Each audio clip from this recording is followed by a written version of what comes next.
The night my mother told me Brooke was too fragile for consequences, I stood in my kitchen surrounded by boxes with Caleb written across them and listened to my sister laugh about lying to us. The voice note was 2 minutes and 7 seconds long. I know because I watched the little blue line crawl across my phone while the ice maker dumped a tray behind me. "Maddie, don't judge me," Brooke said, sounding bright and breathless. I just sat behind Bell's Garden Center with my phone off. You should have seen Natalie driving around like somebody's Labrador looking for its owner. Then she laughed. 5 hours earlier, my mother had held both my hands and asked me to stop treating Brooke's behavior as if behavior had consequences. "She's fragile, Natalie." That was the sentence. Not confused, not mistaken. Fragile. Now Brooke was laughing on my phone, and Caleb's boxes were stacked against the wall because he had moved them into my house that morning and carried them back out again that afternoon. I listened to the message once. Then I listened a second time. Because families like mine train you to doubt your own hearing before you doubt the person hurting you. 6 weeks earlier, Brooke had arrived at my house with 6 suitcases and a framed photograph of the man who had just left her.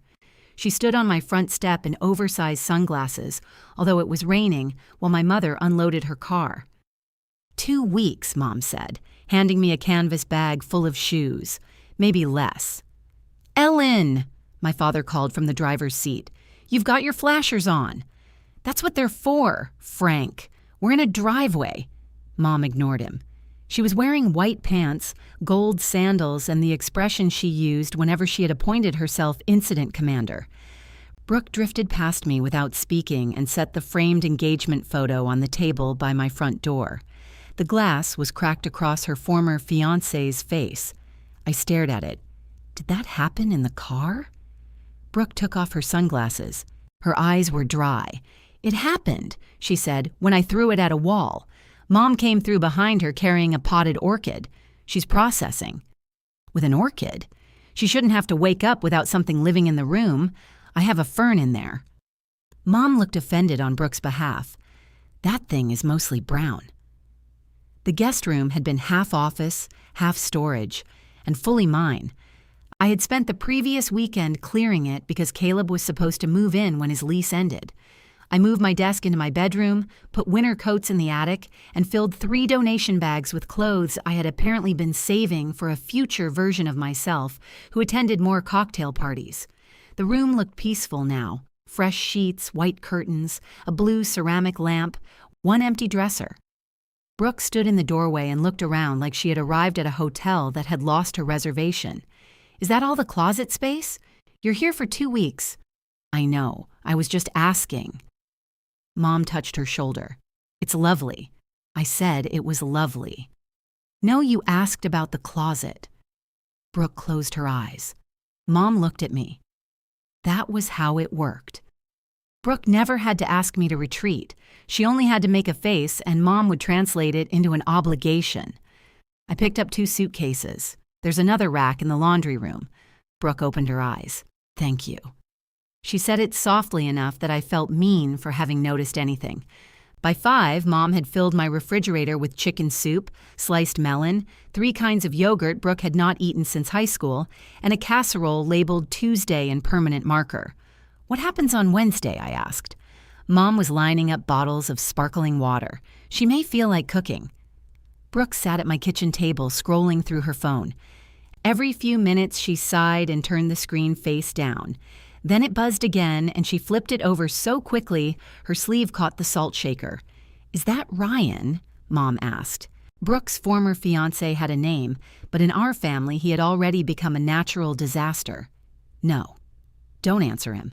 I said it's not him. "You need a clean break." "Mom, I'm only saying I can't breathe when everyone keeps talking." Mom stopped mid-refrigerator. Dad, who had finally come inside, froze with a 6-pack of toilet paper under one arm. I watched Brooke breathe perfectly well through her nose. "Okay," I said. "Nobody talk." Dad looked relieved. Silence was his favorite family member. Brooke pressed her fingertips to her temples. Mom rubbed small circles between her shoulder blades. I stood there holding a jar of mustard, thinking about the meeting I had left early to receive a woman who had spent the ride over posting song lyrics to Instagram. Then Brooke looked up at me. "I'm sorry, Nat." There it was, the hook under the skin. "You don't have to apologize," Mom said. "I wasn't talking to you." For 1 second, Mom looked almost wounded. Brooke reached across the table and took my wrist. "I really am sorry," she said. "I know this is inconvenient. I just don't know where else I'm supposed to go. She was my little sister. She had slept in my bed during thunderstorms until she was 11. When I left for college, she mailed me a box containing my missing hairbrush, 4 sticks of gum, and a note that said, 'You forgot me too.'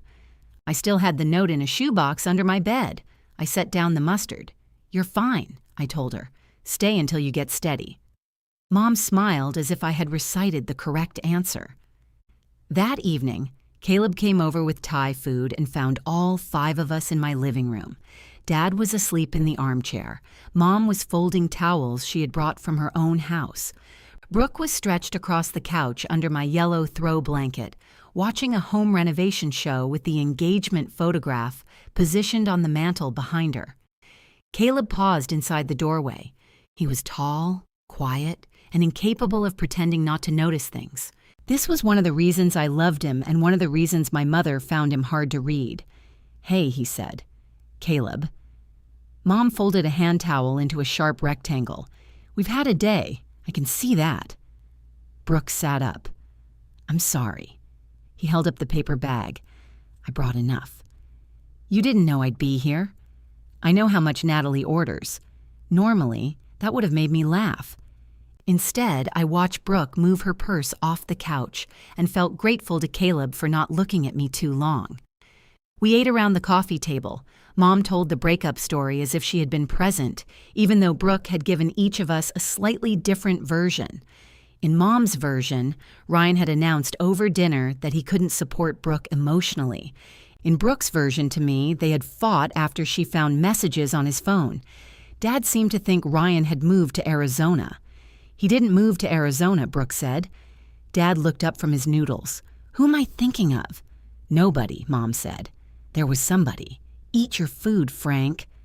Caleb caught my eye. I bit the inside of my cheek. For a few minutes, everything almost felt normal. Brooke stole a piece of chicken from my container. Dad complained about cilantro. Mom asked Caleb whether his landlord had fixed the leak above his kitchen window. "No," he said.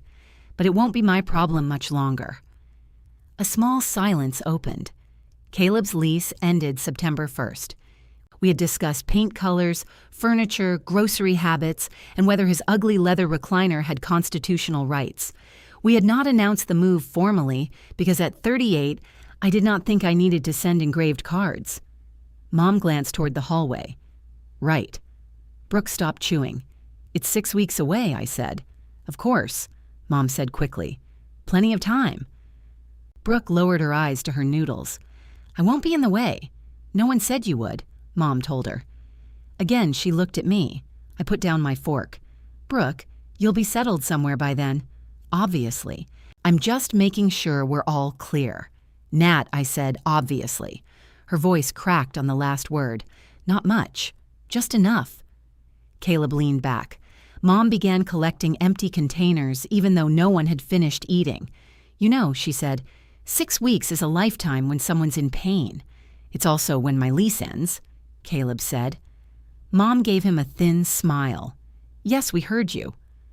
Brooke stood so suddenly the throw blanket slid to the floor. "I'm gonna bed. It's 7:40, Dad said." "Frank." "What?" I was just telling her the time. Brooke walked down the hall and closed the guest room door. Mom waited until she heard the click. "She's humiliated," she whispered. "By time?" Caleb asked. I kicked his shoe. Mom's eyes sharpened. "By having her life discussed like a scheduling problem." "No one's doing that," I said. "You asked for a deadline while she was eating. I confirmed the deadline you gave me. This isn't easy for her." "I know. Do you?" It was amazing how fast my own house could stop feeling like mine. Mom stood in my living room holding my trash. Dad was using my remote. Brooke's orchid occupied the good spot by the window. Caleb had brought dinner, but somehow the two of us had become the people with bad manners. I took the containers from Mom. "We're not doing this tonight." She studied me, deciding whether that counted as disobedience. Then Dad raised the volume on the television and said, "They found mold under the whole floor." Nobody had asked, but we all turned to look. My parents left around 9. Mom went into the guest room first and stayed there for 10 minutes. When she came out, she told me Brooke needed rest, patience, magnesium, and no surprises. Dad kissed my cheek and slipped $20 into my hand. "What's this?" "For dinner." Caleb bought dinner. Dad looked toward the driveway where Mom was already sitting in the passenger seat. "Then don't tell her." He left before I could give it back. Caleb helped me clean the kitchen. He didn't mention the guest room until we were alone in my bedroom with the door closed. 6 suitcases, he said. She overpacks. She brought a printer. I had missed the printer. She works from home sometimes. She brought framed art, Natalie. She's dramatic. She brought her own shower curtain. I looked at him. "What?" "It's in one of the bags. Blue stripes." For some reason, that made me laugh. I pressed both hands over my mouth so Brooke wouldn't hear, and Caleb started laughing too. We sat on the edge of my bed, trying to be quiet, our shoulders shaking like we were hiding from a strict landlord. Then his expression changed. "What?" I asked. "Nothing. Don't do that." He rubbed his palms over his knees. "I don't want to be the guy who complains about your sister the day her engagement ends." Good instinct, but she's leaving before I move in. It was not phrased as a question. I leaned my head against his shoulder. "She'll be gone." He kissed my hair. "Okay." From across the hall came the scrape of furniture moving. We opened my bedroom door and found Brooke dragging the dresser away from the wall. She looked up, flushed with effort. The energy felt trapped. Behind her, the cracked engagement photograph had already been moved from the mantel to the bedside table. The orchid sat beneath the window. Her clothes filled half the closet, and the blue-striped shower curtain lay across the bed in its plastic package. "I hope that's okay," she said. I looked at Caleb. He didn't say anything. He didn't have to. The shower curtain went up the next morning. I found my plain white one crumpled in the laundry sink and Brooke's blue stripes hanging from the rod. She had also moved my cotton swabs into the cabinet to make room for a tray of skin products arranged from tallest to shortest. She was at the kitchen table in a silk robe, wearing a headset and talking to a client. "No, David, the terrace is not a backup space," she said. "It's what we discussed from the beginning. You're paying for the view, so unless the building catches fire, you're getting the terrace." Her voice was brisk and warm. She clicked through a spreadsheet while buttering toast. Whatever David said made her laugh. If your board wanted a beige conference room, they could have stayed in Cincinnati. I poured coffee and leaned against the counter. She negotiated a revised catering count, moved a lighting deadline, and convinced David to pay for heaters without sounding as if she had contradicted him once. When the call ended, she pulled off the headset. "I hate that man. You're good at that. At hating men? At your job." She smiled. "Oh, yeah." Her phone rang again. Mom appeared on the screen. Brooke's shoulders dropped before she answered. "Hi," she said in a tiny voice. The change was so complete that I glanced toward the hallway, half expecting someone else to have entered her body. "No, I slept some." She curled forward over the table. "I don't know. Everything feels heavy today." I carried my coffee into my bedroom. It was possible, I told myself, to be excellent at work and devastated in private. People did it every day. I had done it myself. The fact that Brooke could make David from Cincinnati buy outdoor heaters did not mean she was ready to choose an apartment or look at a dining table without imagining Ryan sitting across from her. Still, when I came out dressed for work, she was watching a video with the sound off while Mom spoke into her ear. "You don't need to come over," Brooke said. "Natalie's here." I pointed at my watch. "She's leaving," Brooke amended. I mouthed, "What do you need?" Brooke shook her head bravely. By the time I reached the office, Mom had texted me twice. "Please make sure she eats lunch." And, "She says she's fine, but she is not fine." I replied, She was eating toast when I left. 3 dots appeared immediately. Toast is not lunch. I put my phone face down and opened the meeting agenda I had abandoned the day before. My coworker Denise looked over the divider between our desks. House guest alive? Alive enough to replace my shower curtain? That's territorial. It's a shower curtain. Flags are fabric, too. I laughed, which I regretted when she raised her eyebrows like she had just won something. Brooke texted me at 11:30 to ask whether I wanted anything from the grocery store. At 12:15, Mom asked whether I had checked on her. At 1, Brooke sent me a photograph of the refrigerator, now reorganized by category. I wrote, "Looks great." She answered with a heart. That first week was full of small kindnesses that made it difficult to resent the larger invasion. Brooke stocked my favorite coffee. She folded the blanket on the couch instead of leaving it in a heap. She cooked pasta on Wednesday and saved a plate for Caleb, who had started knocking even when his hands were full. She also used my expensive face cream without asking, took work calls on speaker, and cried whenever Ryan's name appeared on her phone but refused to block him. "He needs to coordinate getting the rest of my things back," she said. "Isn't that what you did Tuesday?" That was clothes. What's left? My air fryer. I looked at the enormous silver appliance occupying half my counter. "That's mine," she said. "He still has the good one." On Friday night, Caleb and I had reservations at a little Italian place we went to when we wanted to pretend we were people who made reservations. I was putting on mascara when Brooke appeared in my bedroom doorway. She had showered and styled her hair in glossy waves.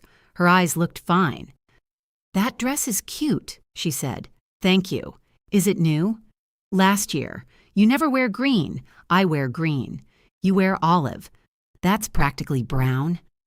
She walked in and sat on the bed. I waited for her to move because she was sitting on the cardigan I had laid out. "What?" she asked. "My sweater." "Oh." She pulled it out from under her. "Sorry," I reached for an earring. "Are you and Caleb doing okay?" My hand stopped. "Why?" "No reason." That sounded like a reason. She examined one of my pillows. "He seems tense. He's always a little tense here lately." "Because of me?" I didn't answer quickly enough. Brooke set down the pillow. "You can say it. You've been here 5 days. We're adjusting. I told you I don't want to interfere." "You're not." She looked toward the hallway. "He knocks now." I put in the other earring. "It's polite to knock when someone's staying here. He never knocked before. He practically lived here before." The sentence hung between us. Brooke's face changed. "Right." I turned from the mirror. "Brooke." "No, it's fine. I forgot this was supposed to be your romantic little transition period. That's not what I meant. I said it's fine." She stood and walked out with the careful dignity of someone leaving a funeral. I followed her to the guest room. "Can we not do this?" "I'm not doing anything." "You asked about Caleb, then got upset when I answered. I was trying to make sure you were happy. I am happy." "Okay. Why are you saying it like that?" "Like what?" A car horn sounded outside. "Caleb." Brooke sat on the edge of the guest bed and looked down at her hands.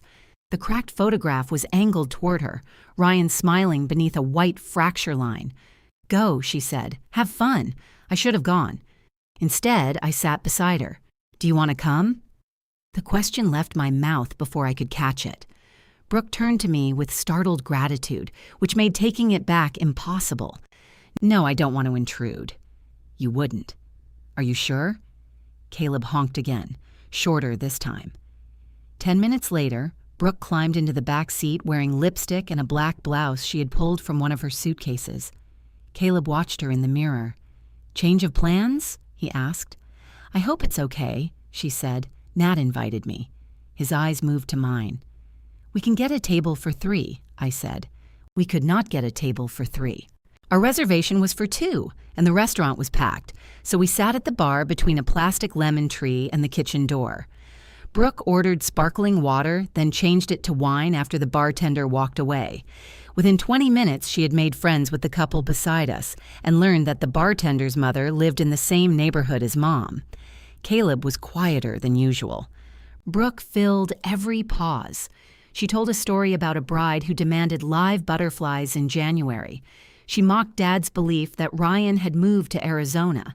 When our entrees came, she reached across Caleb to take a bite from my plate. "Oh my God," she said. "Yours is better." "It always is," Caleb said. Brooke looked at him. "What's that supposed to mean?" "It means Natalie orders well." "You said it like I steal her food. You just stole her food." She laughed, but there was a beat too long before it. On the drive home, she sat in front. I took the back because she claimed the wine had made her carsick, though she spent the entire ride looking down at her phone. When we reached my house, she jumped out and said she needed air. Caleb stayed behind the wheel. "I'm sorry," I said. "For what?" "The restaurant. You invited her." "I know." He looked through the windshield at Brooke, who was standing beneath the porch light typing with both thumbs. She seemed okay tonight. Having a good hour doesn't mean she's okay. I didn't say it did. She's trying. I didn't say she wasn't. I hated when he stayed calm. It made me feel as if I were fighting alone in a room he had not agreed to enter. "What do you want me to do, Caleb?" "Go on a date with me." "We just went on one." "No. We drove your sister to dinner. She needed to get out." "And you needed what?" The question irritated me because I had no answer that did not sound selfish. He rubbed his jaw. "I'm not asking you to put her on the curb. She's been here 5 days. I know exactly how long she's been here. Then why are we acting like this is permanent?" "I'm not." He finally looked at me. "Are you?" I got out and closed the door harder than necessary. Brooke was in the kitchen when I walked inside.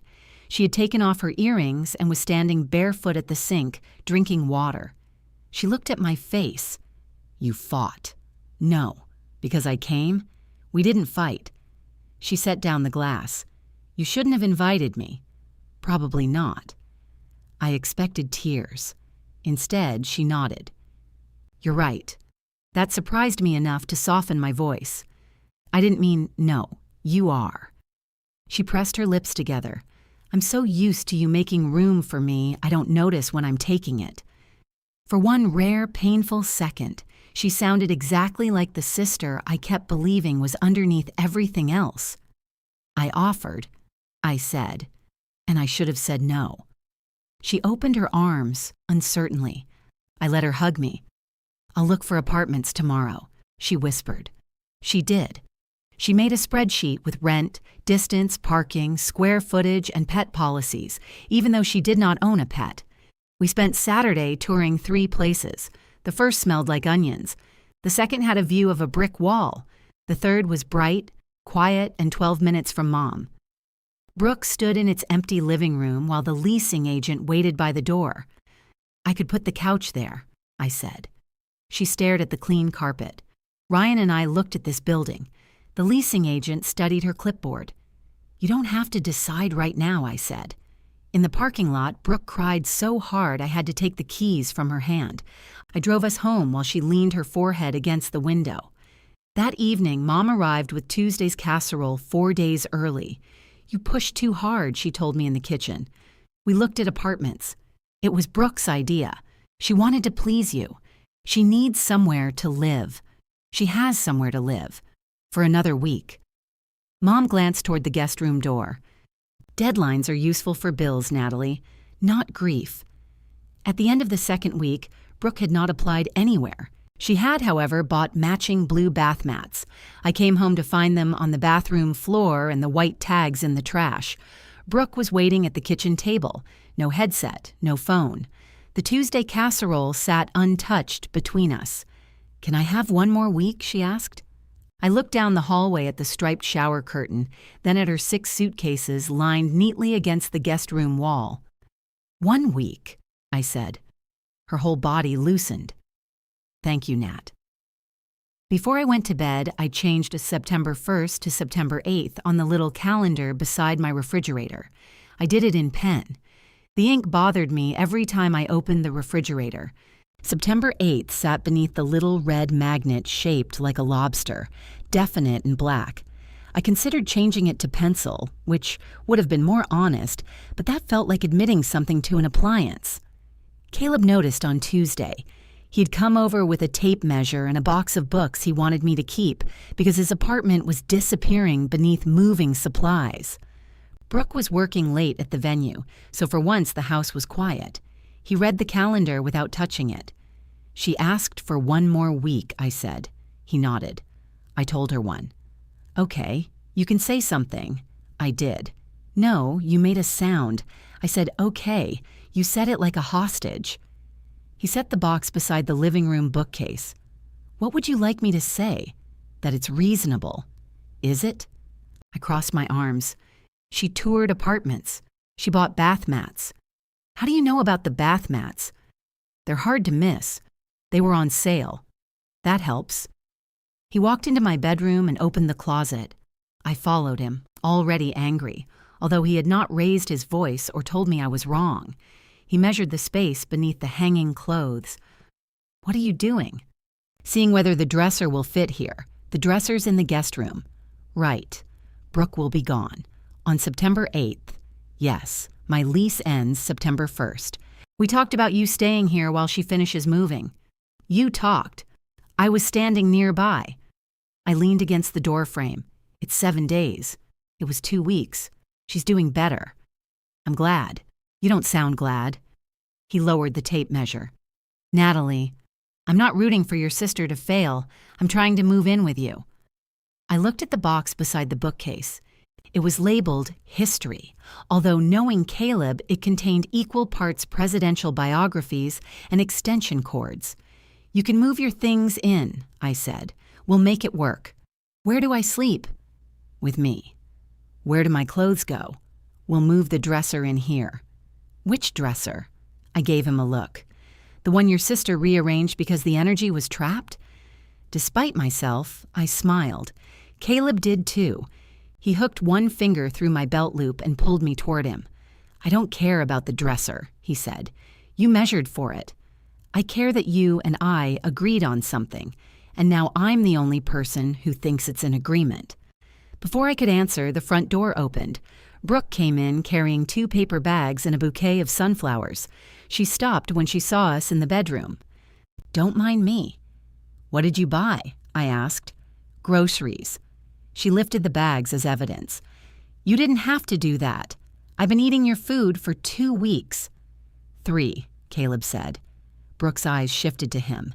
He released my belt loop. "Close to 3. I know how long I've been here." I was correcting Natalie. I didn't say anything. "That's true." The two of them could make a room feel crowded from opposite ends of it. Brooke carried the groceries into the kitchen. I followed and found her unpacking salmon, asparagus, lemons, and a bottle of wine with a price sticker that made me blink. "What's all this?" "Dinner. I'm thanking you." "Tonight?" "No, I thought I'd leave raw fish out until Thursday." There she was again, my actual sister, funny and irritated and impossible not to love. She held up the wine. "Can he stay? He can hear you. Can you stay?" she called. Caleb appeared in the doorway. Was that invitation for me or the dresser? The dresser has better manners, but it doesn't drink. He stayed.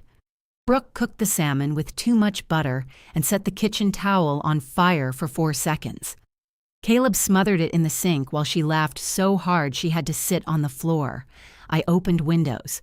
The smoke detector shrieked. For the next hour, the 3 of us drank expensive wine and teased her about attempting insurance fraud with a rented kitchen towel. It was the best evening we had had since she arrived. After dinner, she showed us the apartment she planned to apply for. It had hardwood floors, a balcony, and a kitchen barely wide enough to open the oven without backing into the hallway. "It's cute," I said. "It's 19 minutes from work." 27 during rush hour, Caleb said, looking at the listing. Brooke narrowed her eyes. "Whose side are you on?" "The side that knows traffic. I could leave earlier." "You won't," I said. She kicked my ankle under the table. "I'm trying to have a growth moment." She promised to call the leasing office the next morning. At 10:30, after Caleb left, Brooke knocked on my bedroom door. She was holding the cracked engagement photograph. "Do you have a hammer?" That's not usually what people ask while holding a picture of their ex. "I want to fix the frame." The back had come loose where it hit the wall. We sat on my bedroom floor with a tiny hammer, pliers, and a packet of picture hooks. Brooke held the frame steady while I tapped the corner into place. "Ryan hated this picture," she said. "He looks happy. He said his smile looked fake. It kinda does." She laughed under her breath. The photograph had been taken at a vineyard. Brooke wore a pale dress and had both hands wrapped around Ryan's arm. He was handsome in the generic way men in watch advertisements were handsome. "Did he really leave because you found messages?" I asked. Brooke's fingers tightened on the wood. "Basically." "What does basically mean?" "He was talking to someone." "Who?" "A woman from his gym." "Talking how?" "Why does it matter?" "Because Mom says he told you he couldn't support you emotionally, Dad thinks he moved to Arizona, and you told Aunt Linda he was afraid of commitment. Dad came up with Arizona by himself. Which version is true?" She took the frame from me. "All of them can be true. They can't all be the reason your engagement ended." Her face closed. "I don't want to do an autopsy on it." "Okay, I mean it." I said, "Okay." She stood too fast and left the pliers on the carpet. 10 minutes later, she returned. "He said I was exhausting," she said from the doorway. I looked up. "He didn't say it during the breakup. He said it months ago. We were fighting and he said being with me was like living next to a fire alarm. Even when nothing was burning, he was waiting for the noise." "That's cruel. It's accurate." "No, it isn't. You don't live with me." The words landed before either of us could soften them. Brooke looked away. "I'm going to apply for the apartment." She took the frame back to the guest room. The next morning, it was no longer on the bedside table. I found it face down in the bottom drawer when I went looking for a clean towel. She did call the leasing office. I knew because she called me afterward, giddy, and made me look at paint samples over video while I was sitting in my car during lunch. "They said I can apply online," she said. "The woman liked me." "Did you submit it?" "I need my pay stubs. You can download them." "I know. And your identification." "I've rented before, Nat." "Then do it." She sighed. "This is why I didn't call Mom. Because I expect you to complete a form? Because you make everything sound like a chore list. It is a chore list. That's how moving works. I wanted you to be excited. I am excited. You don't sound excited." I closed my eyes. "I'm throwing you a parade in my heart." That got a laugh. She promised she would submit the application after work. That night, she came home carrying her heels and smelling like wine. "Maddie took me out," she said before I could ask. I knew Maddie vaguely. She and Brooke had worked together years earlier and maintained the kind of friendship that seemed to consist mostly of voice notes and emergency drinks. "How was it?" "Good." "I needed it." "Did you apply?" Brooke put her purse on the counter. The listing disappeared. "What?" "Someone took it."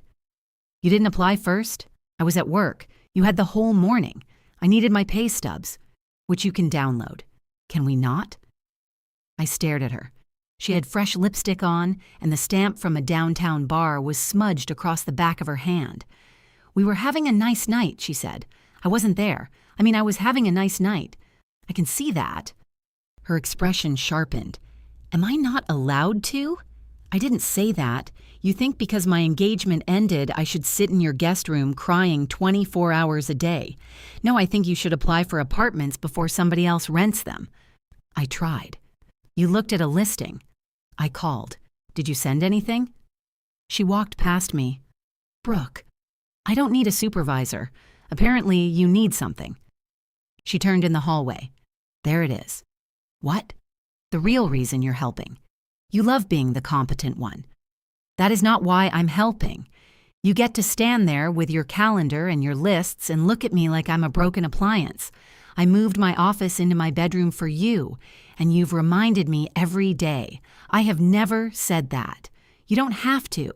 Your whole house says it." She went into the guest room and slammed the door. A second later, something struck the wall. Not hard enough to break. Hard enough for me to hear. My phone rang. Mom. I stared at her name until it stopped. Then it rang again. When I answered, she did not say hello. What happened? Ask Brooke. She's crying too hard to explain. That was fast. Did you shame her for going out? No. She's allowed to have friends, Natalie. I know. One good evening does not mean she's healed. I know. Then why are you punishing her for it? I looked at the calendar. September 8th was 4 days away. She missed an apartment. There will be other apartments.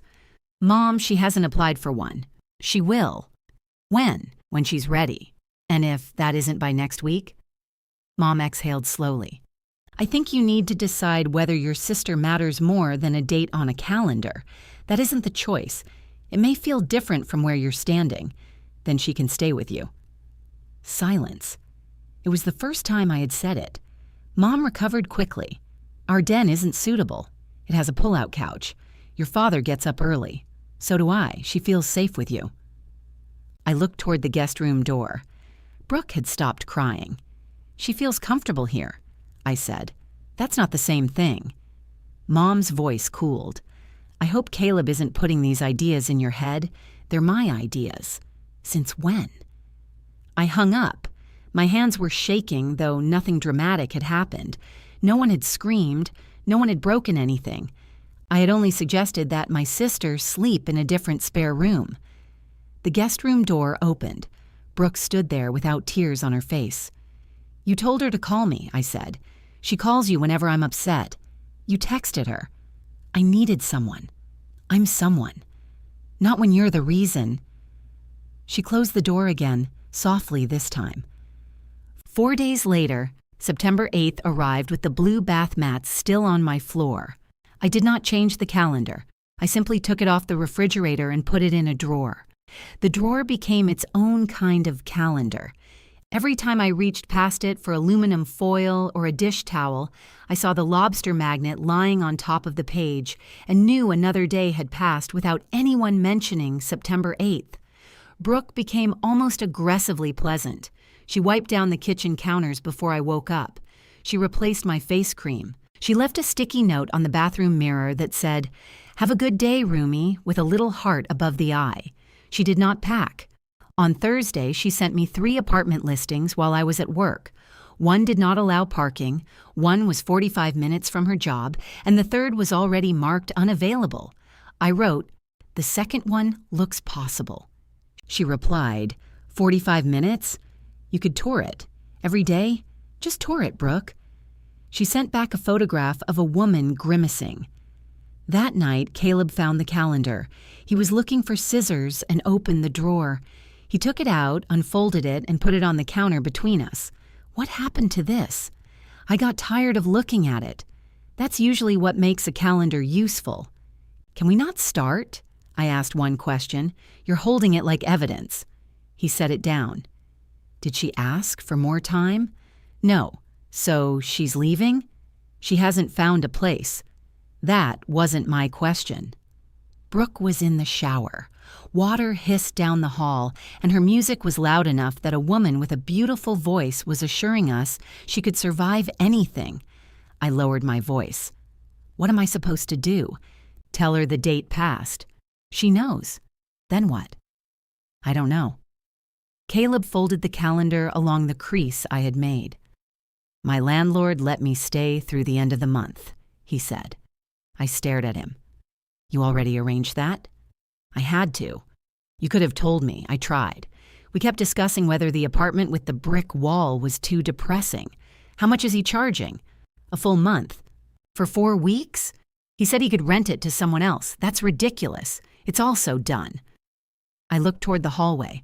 Brooke offered to help with expenses. When? She bought groceries. Salmon isn't rent, Natalie. I know that. Do you? The shower stopped. I snatched the calendar from the counter and put it back in the drawer. You make me feel stupid, I said. Caleb's face changed. That is not what I'm trying to do. Well, you're very good at it accidentally. Brooke's bedroom door opened.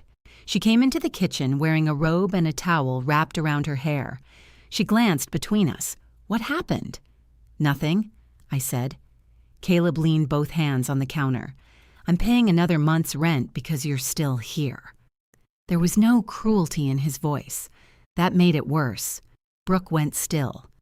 Caleb. No, he said to me. If we're going to talk around the actual thing every night, I'd rather go home. He picked up his keys. Brooke stepped aside to let him pass. I can pay you. He stopped, but did not turn around. I can, she said. At least part of it. I don't want your money. That's a weird thing to say after announcing the cost. I want to move in with my girlfriend. Her eyes flicked to me. Caleb opened the front door. Good night. The door closed. Brooke stood in the kitchen with water darkening the shoulders of her robe. I didn't know he extended his lease. Neither did I. Why didn't he tell you? Because we're apparently bad at talking now. She took the towel off her hair. He hates me. He doesn't hate you. He used to like me. He still likes you. No, he tolerates me because he loves you. The precision of it hurt. I pulled out a chair. Sit down. I don't want to sit down. Then don't. She paced once across the kitchen and back. I'll go to Mom and Dad's. The answer came so easily that I did not trust it. What? I'll stay in the den until I find somewhere. Mom said the den wasn't suitable. Mom says lots of things when she doesn't want to be uncomfortable. I looked at her. Brooke gave a tired laugh. I know how she is. Do you? She likes saving me. She doesn't like living with the person she saved. That was the most honest thing anyone had said in my kitchen for weeks. Dad gets up at 5, she continued. He blends protein powder with frozen blueberries. It sounds like someone putting rocks in a disposal. You could survive it. I could. She looked toward the guest room. I just don't want to. There it was, small and plain. Neither does Caleb, I said. She nodded. Sunday dinner at my parents' house had always begun at 5 and actually started at 6:15. Mom believed serving times were oppressive. Dad believed chicken should remain in the oven until it had confessed. Caleb came because I asked him twice. Brooke drove separately after saying she might need to leave early. She arrived 20 minutes after us with a bakery pie and the sort of outfit she called casual, but required earrings in their own velvet bag. You look beautiful, Mom said, hugging her. Brooke closed her eyes against Mom's shoulder. I'm trying. Dad opened the pie box. Is this peach? Don't touch it, Frank. I'm looking. You're holding a fork. Dad put the fork in his pocket. At dinner, Mom told us Brooke had called 2 apartment complexes that morning. I called 4, Brooke corrected. 4, Mom said, as if announcing a scholarship. Did you schedule a tour? I asked. Brooke cut into her chicken. One has something opening next month. That's good, Caleb said. Mom smiled at him with excessive gratitude. It is good. What about the other 3? I asked. Natalie, Mom said. What? Let her have one positive moment. I asked a question. Brooke set down her knife. One was too far. One only had studios. The other wanted a deposit before they'd hold anything.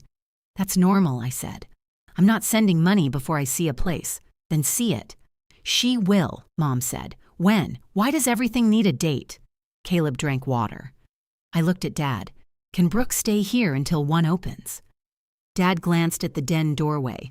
Sure. Mom's fork stopped halfway to her mouth. Frank, we discussed this. You said it wasn't ideal. Nobody said she couldn't. The pullout needs a new mattress. I can buy a mattress. You can't just buy a mattress. Dad frowned. That's generally how we got the others. Brooke covered a smile with her napkin. Mom turned to me. Why are you forcing this conversation at dinner?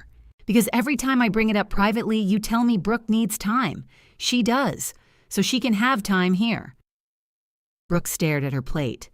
I said I'd do it. Mom touched her arm. You don't have to prove anything. I'm not proving anything. Natalie needs her house. The words were correct. Her tone was wounded enough to make them accusations. I'm not throwing you out, I said. No one said you were, Mom replied. I'm looking at an entire table of people saying it with their faces. Dad wiped his mouth. My face is about the chicken. Caleb made a sound that might have been a cough. Mom pushed back her chair. I think we should have dessert. We're not done, I said. We are for tonight. That was Mom's other talent. She could declare peace in the middle of someone else's sentence. Brooke helped her clear the table. I carried plates because remaining seated would have looked petty. Caleb followed Dad into the den, where they began discussing the recliner Dad had once offered us and I had refused. Through the kitchen doorway, I heard Dad say, "You can have it if you carry it." "I already own an ugly recliner," Caleb said. "No such thing." Mom sliced the pie with short, angry motions. "I don't understand why you're making her move twice," she said quietly. "Because I'm trying to move someone else in once. Caleb has an apartment until the end of the month." He extended. "Because Brooke stayed. Because life happened." Brooke rinsed plates beside us, silent. "Mom," she said finally, "stop." Mom looked at her. "I'll stay here." "You don't have to say that because everyone is pressuring you. I'm saying it because I'm 34. The kitchen went quiet except for the faucet. For a moment, I wanted to hug her. Then Mom said, "Fine," as if I had won something ugly. We agreed Brooke would move into the den the same Saturday Caleb moved into my house. Dad would buy a mattress. Brooke would keep touring apartments. Nobody used the word deadline. The following week, she began packing. Not everything. She put winter clothes into 2 suitcases and boxed the framed photograph without looking at it. The orchid remained under the window. So did the printer, the coffee maker, 4 pairs of boots, and most of her bathroom products. But the boxes were real. Caleb came over Tuesday with floor plan measurements. He and I stood in the living room deciding where to put his bookshelves. "The couch could move 6 inches," he said. "It will block the outlet. We never use that outlet. I use it for the Christmas tree. That's 3 weeks a year, 4. Do you celebrate Christmas into February?" I take my time. He smiled and kissed my forehead. We had not solved anything between us, but the room felt possible again. Brooke came home while we were measuring. She wore the same black blouse she had worn to the restaurant, but her hair was pinned up differently, and she carried an overnight bag. "Where were you?" I asked. "Maddie's." "You stayed there?" "We had wine. I didn't want to drive." She looked rested, more than rested, glowing. Caleb noticed too, but he bent over the tape measure. "Good night?" I asked. It was fine. Her phone buzzed. She read the message, turned it face down, and carried the overnight bag to the guest room. I watched her go. "What?" Caleb asked. "Nothing. You're staring." "I don't know what I'm looking at. That seems to happen a lot around here." On Friday, the night before the move, Brooke packed the blue bath mats. She took down the striped shower curtain and rehung my white one. The room looked strange without her things, like the background had returned before the person left the scene. Mom called 3 times to confirm the schedule. Dad would pick Brooke up at 9. Caleb's rented truck would arrive at 10. Mom wanted the transitions separated so Brooke would not have to watch him replace her. At 11, I found Brooke sitting on the guest room floor among her suitcases. She held out my spare key. "You can keep it until morning," I said. "No, I'll be here." I took the key. She looked around the room. "I really did think I'd be gone sooner. I know. I didn't mean to mess things up with Caleb. I know. That time, I was less certain." She leaned her head against my shoulder. "I'm not going to ruin this for you, Nat." I put my arm around her. In the morning, her suitcases were still there. Brooke wasn't. Her car was gone too. I called her before I called anyone else. The phone rang once, then went to voicemail. "Brooke, Dad's coming in a few minutes. Call me." I checked the bathroom, although there was nowhere in it for a person to hide. Her toothbrush was gone. Her makeup bag was gone. The blue bath mats were packed inside an open suitcase, but the striped shower curtain had disappeared. At 9 on the dot, Dad pulled into my driveway. He got out wearing work gloves and a back brace he had bought online despite having no back injury. He opened his trunk, revealing 3 blankets, a toolbox, and the mattress Mom had said he could not simply buy. "Where is she?" "I don't know." He looked toward the house as if I might be joking. "She left. With the suitcases?" "No." "Then she'll be back. Her car's gone. She's not answering." Dad took off one glove with his teeth. "Call your mother." Mom answered halfway through the first ring. "Is she ready?" "She isn't here." Silence. "What do you mean?" "I mean Brooke left." "Where did she go?" If I knew, I wouldn't be calling. Did you two argue? No. Did Caleb say something to her? He hasn't arrived. Then why would she leave? Dad stood beside me, flexing his bare hand as if the answer might be in it. My phone buzzed against my ear. A text from Mom appeared while she was still talking to me. Then I realized it was a screenshot. Brooke had messaged her at 8:37. I can't breathe. I'm sorry. I need everything to stop. Did you call her? I asked. 20 times. It's been 23 minutes. She isn't answering. She's driving, or something happened. Mom, you need to find her. The command came so naturally that neither of us questioned who had been appointed. Where would she go? Dad asked. You're standing here. You know the same place as I do. She listens to you. My front door was open behind us. Brooke's belongings waited in the guest room. On the curb, there was still an empty stretch where Caleb's rented truck would park in less than an hour. Dad, take the mattress home. He glanced at it. I tied it down. Then untie it at your house. What are you going to do? Look. I called Caleb from the car. I'm 10 minutes away, he said. I could hear the truck rattling around him. Brooke's missing. There was a pause. What does missing mean? She left a message for Mom saying she couldn't breathe, and now her phone's off. Did she leave on her own? Her car's gone, so she's not missing. Caleb. I'm asking.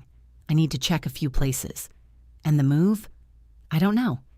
He did not say anything for long enough that I heard the turn signal clicking. Go, he said finally.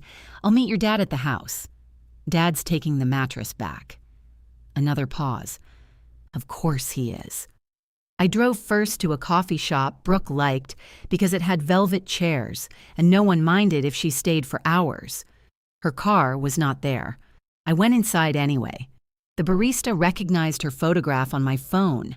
She was here yesterday, he said. Not today? No. Are you sure? He looked around the room, which contained 6 people. Pretty sure.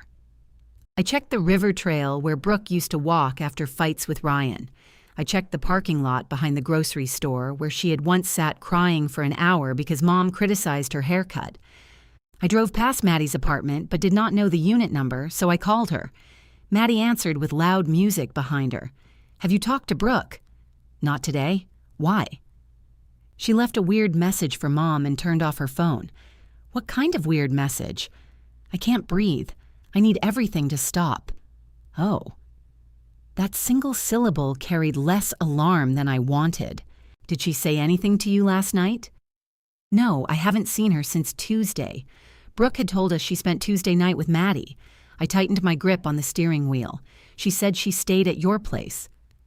The music became quieter, as if Maddie had moved into another room. She might have said she was going to. Was she there? No. Do you know where she was? I don't. She answered too carefully. Maddie. I don't, Nat. I'm sorry. She hung up before I could ask anything else. At 10:17, Caleb texted a photograph of the moving truck in my driveway. We're here. I stared at it from a red light. I wrote, Any word? No. Mom called again. Where are you? Downtown. Why? I checked Maddie's. Was she there? No. Try Ryan. I don't have his number. You've known him for 4 years. I've never needed to call him. Mom recited it from memory. Ryan answered on the 5th ring. Natalie? His voice was cautious, as if my name had arrived carrying something sharp. Have you seen Brooke? No. Has she called? Not today. When did you last talk to her? He exhaled. What's happening? I explained the text. Did she say she was going to hurt herself? He asked. No. Did she ask anyone for help? She turned off her phone. Okay. His calm made me angrier. She's upset, Ryan, I'm sure. What does that mean? It means Brooke gets upset. She's driving around saying she can't breathe. Then she's probably driving around. You sound exactly like the person she said you were. He was quiet for a moment. What person is that?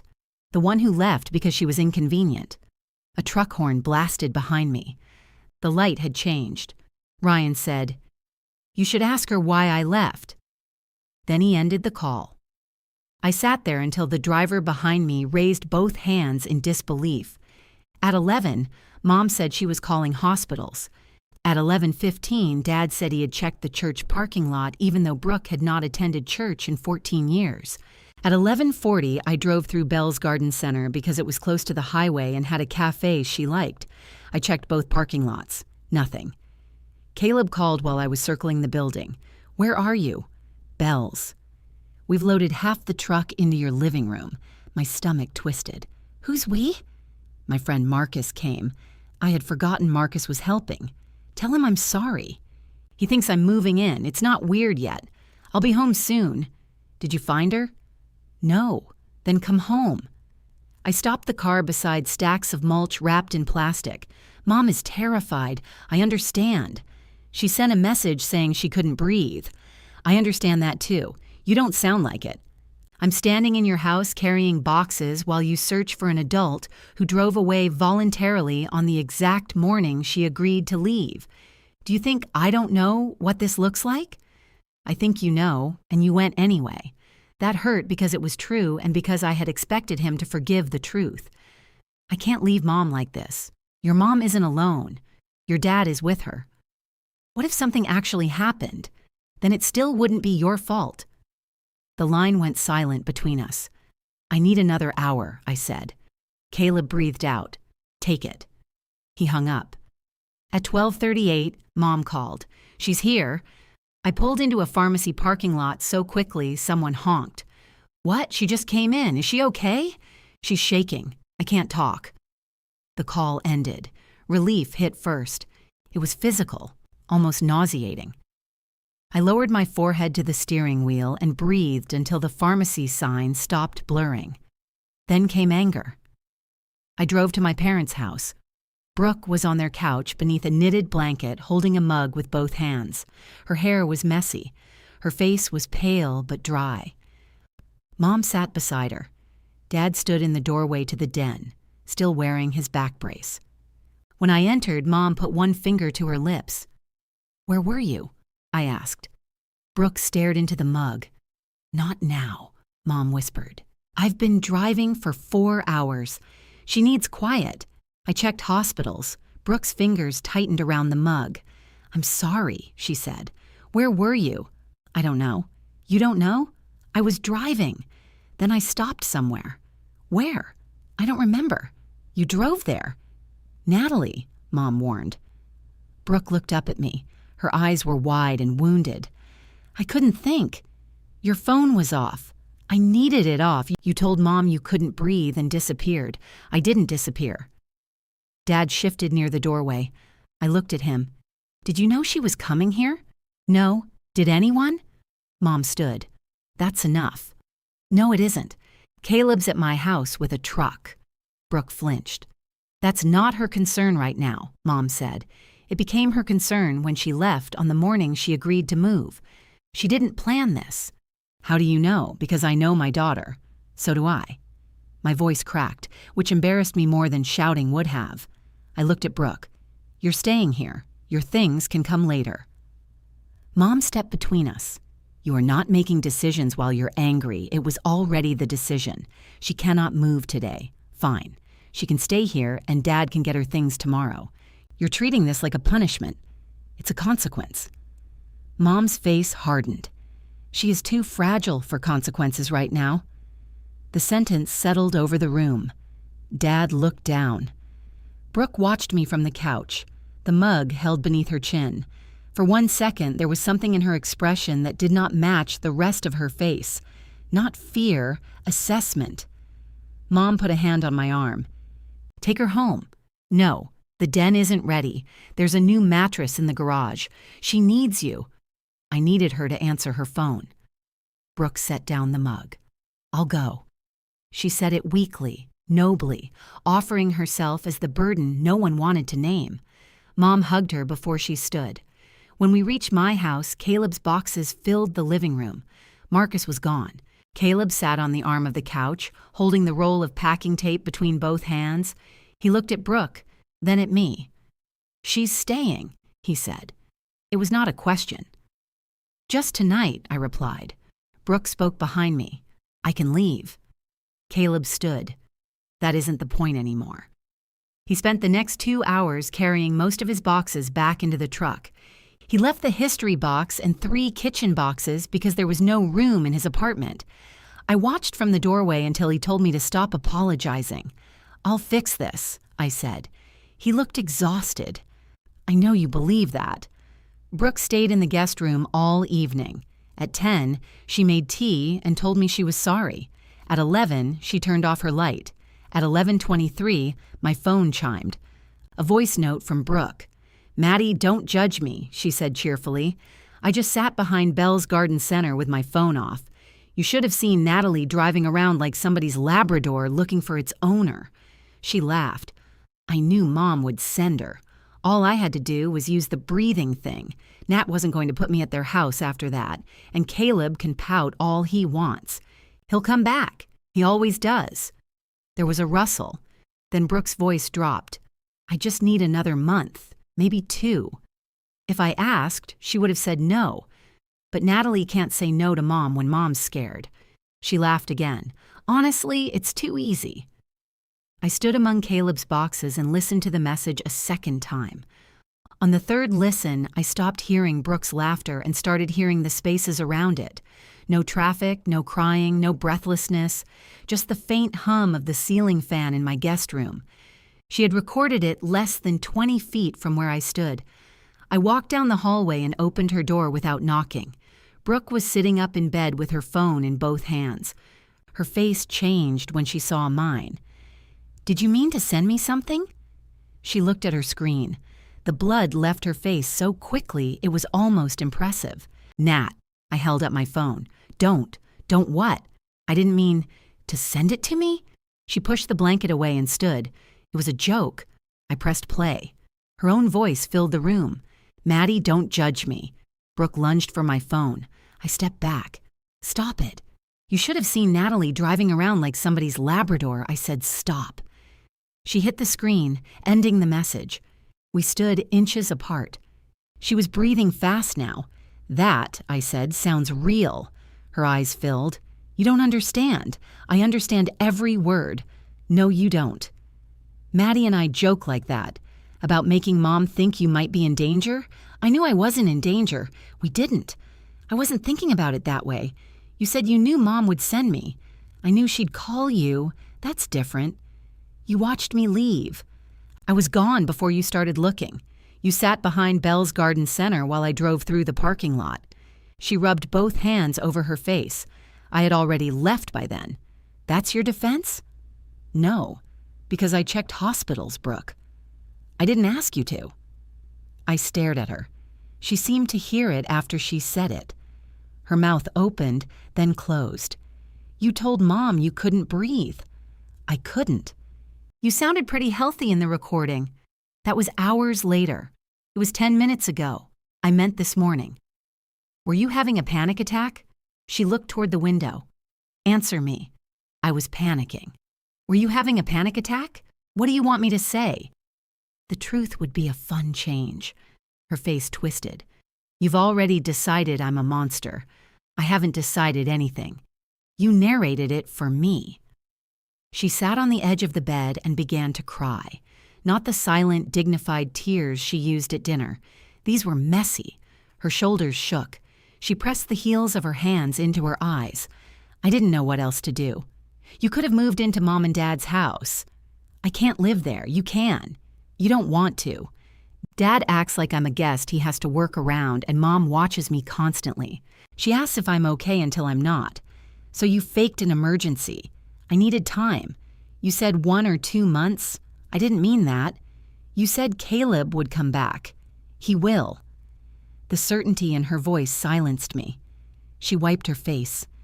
"You know he will. That isn't yours to decide." "I know, but you two are solid. He moved his things back out. Because he was angry. Because I left him here with a truck.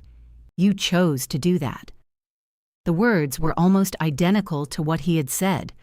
Coming from her, they felt obscene. "I chose to believe you.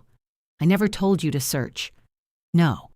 You told Mom something frightening because you knew she would tell me. You didn't have to ask me directly." That was the whole point. Brooke looked down at her lap. I'm sorry. I waited. She said it again. I'm sorry. For what? All of it. That's not an answer.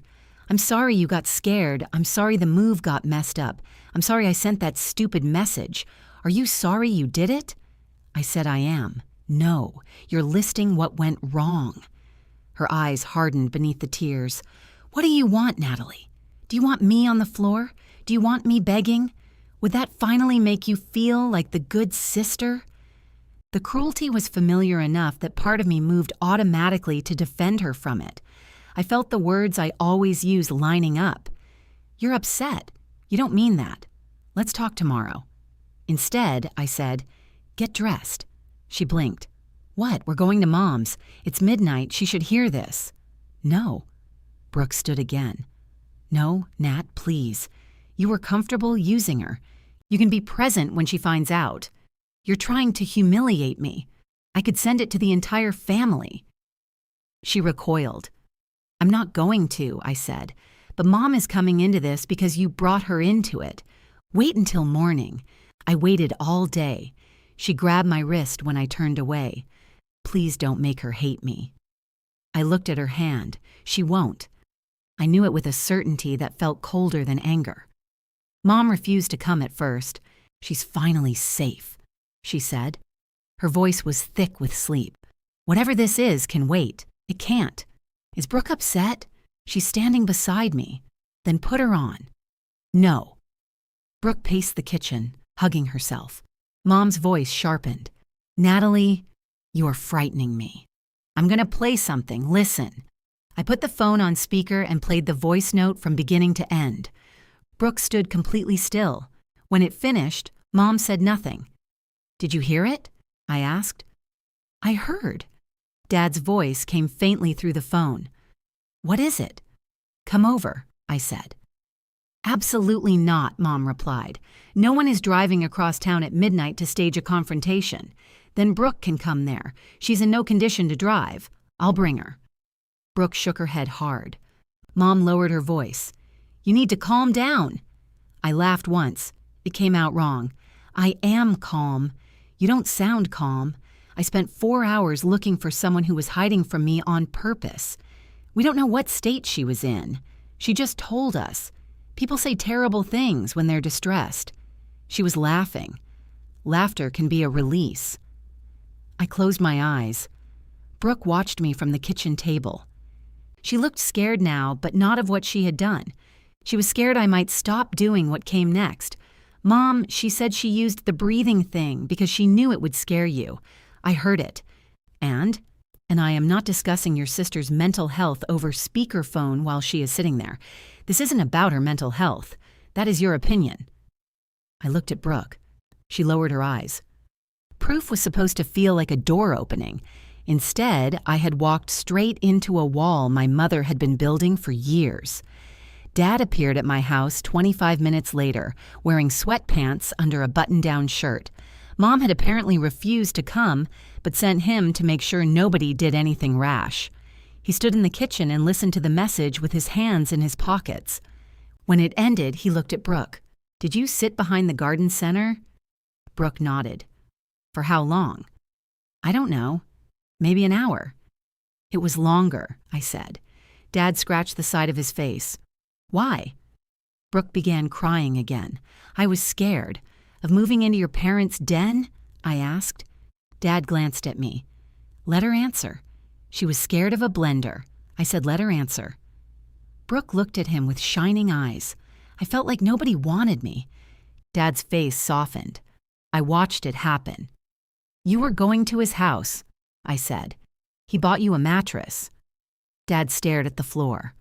Brooke whispered. That's not the same as being wanted. For years, she had been able to turn any sacrifice into evidence that we had failed to offer it correctly. Dad sat at the table. What do you want me to do? He asked me. Take her home. Brooke made a broken sound. Dad's eyes moved to the hallway. Tonight? Yes, she has a lot of stuff. It can stay tonight. She can pack tomorrow. He rubbed his knees through his sweatpants. Your mother thinks everyone should sleep. Mom isn't here. That doesn't mean she's wrong. I looked at him, this man who would drive across town after midnight but could not say the sentence that might have ended the problem. "Fine," I said. "Brooke can stay tonight." Her shoulders dropped. She has 30 days to leave. The relief disappeared. Dad frowned. 30 days from when? Tomorrow. Brooke stared at me. "You're serious?" "Yes." "Because of one voice note? Because of everything it proved? It was a stupid joke. You used Mom's fear to control me. I was scared.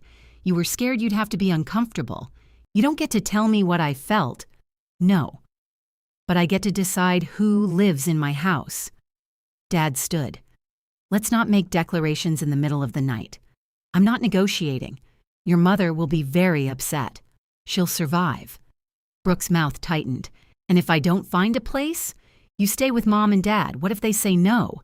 Dad looked offended.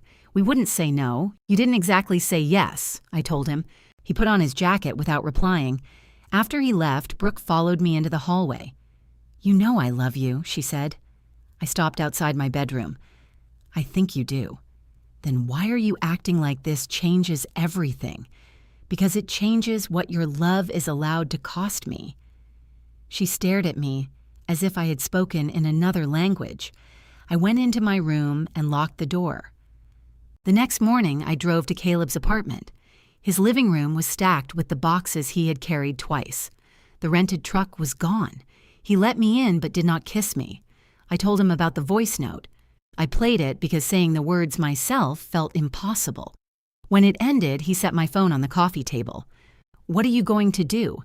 She has 30 days. He leaned back against the couch. "That's more time than she had yesterday. I'm not putting her on the street. I didn't ask you to. Your face did." My face is tired. I sat beside him, leaving space between us. "You can move in after she leaves." He looked at the boxes. "I'm not moving in because a date arrives. What does that mean? It means I need to know you can hold a boundary after your mother calls. I told Brooke 30 days. And then? Then she leaves." He nodded slowly, but not as if he believed me. "I signed month to month," he said. "I'm staying here for now." My throat tightened. "For how long?" "I don't know." For once, there was no date I could write down. When I returned home, the little calendar was back on the refrigerator beneath the lobster magnet. Brooke had drawn a black circle around the date, 30 days away. Inside it, she had written, "I'll be gone." I did not know whether it was a promise or an accusation. Mom arrived 40 minutes after I got home from Caleb's apartment. She did not knock. She used the key I had given her years earlier, marched into the kitchen, and placed her purse on the table with both handles standing upright. Brooke stayed in the guest room. "I want to hear your version," Mom said. "You heard the recording." "I heard Brooke say something ugly to a friend. I'm asking what happened between the two of you. Nothing happened between us." "She faked an emergency so I'd cancel Caleb's move." Mom winced at the word faked. She experienced panic. She sat behind a garden center and laughed about it later. Both things can be true, not the way she described them. You are not a doctor. Neither are you. Mom removed her sunglasses. Her eyes looked swollen, and for one dangerous second, I felt sorry for her. "She frightened me," she said. "I know. I thought my daughter might be in danger." "I know, Mom. That's why what she did was terrible. She didn't understand how it would affect us. She explained exactly how it would affect us. That was her plan." Mom looked toward the hallway. "Keep your voice down." I laughed. Brooke's door remained closed. Mom sat at the table. She adjusted the calendar so it hung straight beneath the lobster magnet. 30 days is punitive. 30 days is generous. Where do you expect her to go? Your house. Our den is not a home. It was going to be her home yesterday. It was going to be a temporary arrangement while she regained stability. Great. We agree. Mom pressed her fingertips together. You don't get to make decisions for my household, and you don't get to make them for mine. The sentence changed the air between us. Mom studied me with the distant, disappointed expression she used on servers who forgot to refill water. This is Caleb, she said. No, he has made you feel that loving your sister is some kind of weakness. No, Brooke made loving Brooke feel like a full-time job. The guest room door opened. Brooke stood barefoot in the hallway. She had changed into jeans and pulled her hair into a ponytail. Her face was pale, but she did not look as if she had been crying. "I can hear both of you." Mom opened one arm toward her. Brooke did not move. "I'm leaving in 30 days, she said. "You don't have to agree to something said in anger," Mom replied. "I'm not angry," I said. Mom ignored me. Brooke glanced at the calendar. "It's fine. It is not fine. It's her house." The words should have supported me. Instead, she delivered them like an apology for my character. Mom turned to me. "If you go through with this, I don't know how we come back from it." There it was, not a disagreement. Exile. I waited for the old reflex, the need to explain, bargain, soften the deadline into something Mom could approve. It came. I felt it. Then I let it pass. "I'll miss you," I said. Mom's mouth opened slightly. Brooke looked at me as if I had slapped her. Mom picked up her purse. That was cruel. No, it was honest. She left without hugging either of us. For the next 10 days, Brooke and I lived like women assigned to the same waiting room. She stopped using my groceries. Her food occupied one shelf in the refrigerator, each container labeled with her initials. She did not sit in the living room if I was there. She made work calls behind the guest room door, but her professional voice still carried through the wall, confident, amused, entirely capable of telling people no. She toured apartments with Mom. I knew because Mom sent me photographs with no commentary. A galley kitchen, a balcony, an empty bedroom with gray carpet. I replied to the first two, "Nice light, good cabinets." Mom did not answer. The third photograph showed Brooke standing beside a leasing agent, smiling. I wrote, "Did she apply?" Neither of them responded. Brooke came home that night with takeout and went straight to her room. "Did you like the apartment?" I asked from the couch. She stopped in the hallway. It was small. "You only need one bedroom. The closets were tiny. You have a lot of things, which is why I need closets." "Did you apply?" "No," the television murmured behind me. Someone was trying to purchase a house on an island with a budget no real person had. 10 days are gone, I said. "I can count. I'm making sure. That's what you always say when you want to remind me I'm failing." "I don't want you to fail. You just don't want to help. I have helped." She looked around the room. "Yes," she said. "You love keeping track of that." She closed the guest room door. On Friday, Mom asked me to pick Dad up after a medical appointment. She had scheduled a hair appointment at the same time and said changing it would cost $50. Normally, I would have rearranged my lunch hour, then eaten crackers in the car. I wrote, "I can't. Dad can use a ride share, or you can change your appointment." Mom called immediately. "It's 10 minutes from your office. It's 25. Your father doesn't like getting into cars with strangers. He spent 30 years traveling for work." "That's different. I have a meeting." "You always have a meeting when the family needs something lately." It had been 11 days. Ask Brooke. She's fragile. The word no longer sounded like a diagnosis. It sounded like a coupon Mom expected everyone to honor. She drove to 3 apartments yesterday. That exhausted her. She can drive Dad. I am not putting more on her. "Then move your hair appointment." Mom hung up. Dad took a ride share. He texted me afterward to say the driver had an interesting theory about the moon landing. I sent back, "Sounds worth the $12. He replied with a thumbs up. Nothing terrible happened. Caleb invited me to his apartment that weekend. His boxes had formed narrow hallways through the living room. The history box was still at my house, but the rest towered around him like cardboard city buildings. We cooked spaghetti because it required 1 pot and no available counter space. He opened a bottle of wine with a screwdriver after discovering his corkscrew was packed.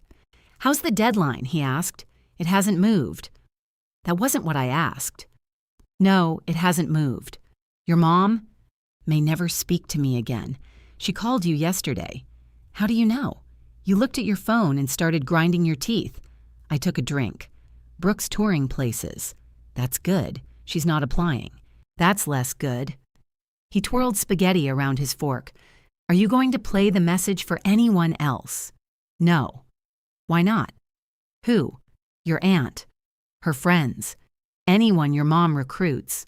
The word recruits was accurate enough to make me uncomfortable. I don't want to humiliate her. She humiliated you. That doesn't mean I have to return it.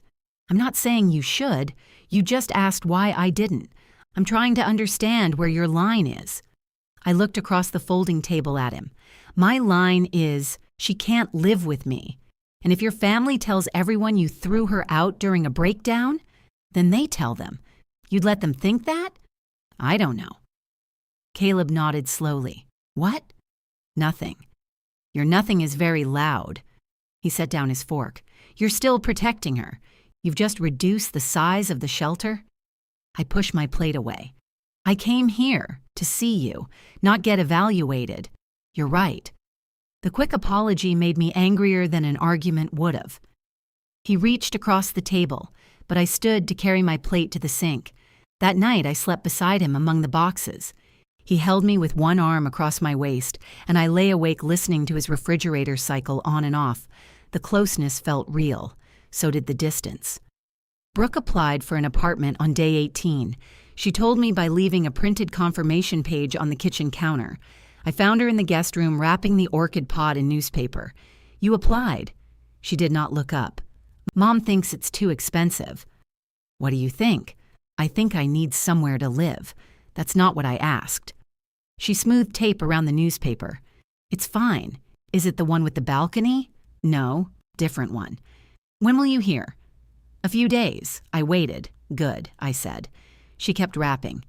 I haven't sent the voice note to anyone, I added. Her hands stopped. I wondered.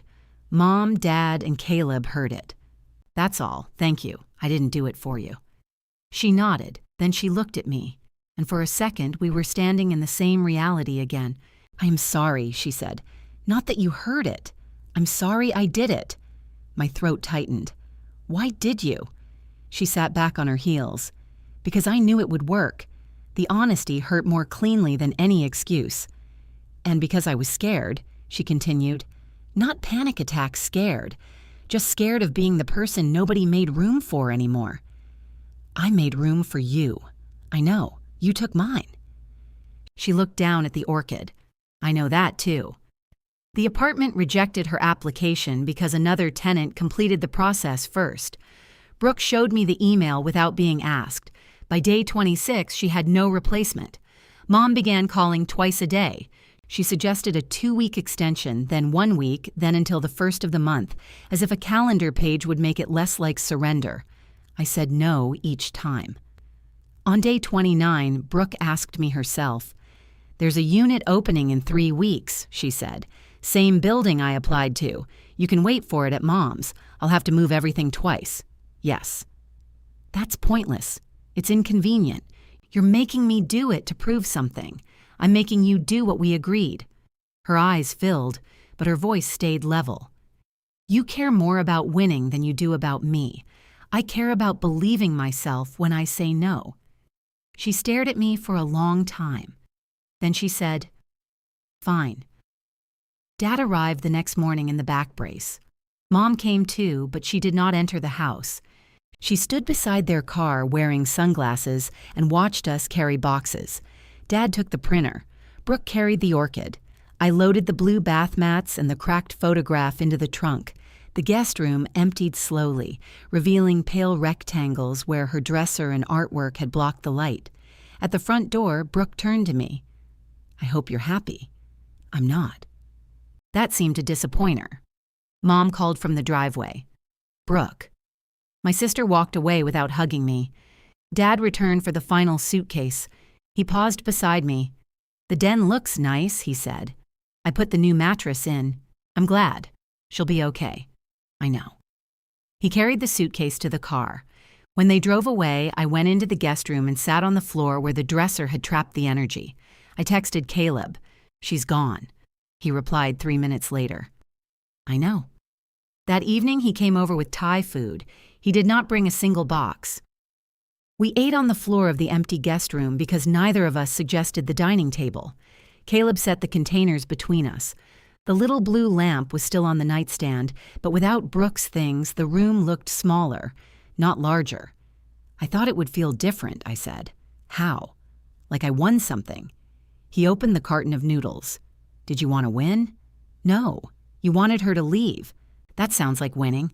It sounds like getting your room back. I looked around. Faint marks showed where the dresser had scraped the wall. One of Brooke's bobby pins lay near the baseboard. When are you moving in? I asked. Caleb put down his fork. I wished immediately that I had not asked it so directly. I don't know. She's gone. I can see that. My mother called every day and I didn't change the deadline.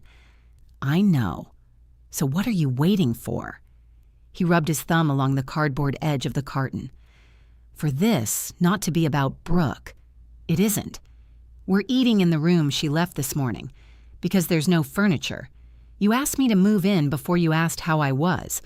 The words were gentle. They still found the exact place to hurt. How are you? Sad? I looked at him. He shrugged once. I thought I'd live here by now. I did too. I had a truck. Marcus bought me a ceramic cactus as a housewarming present. It's hideous. Where is it? Packed. I want to see it. I know. He took my hand. I'm not punishing you, he said.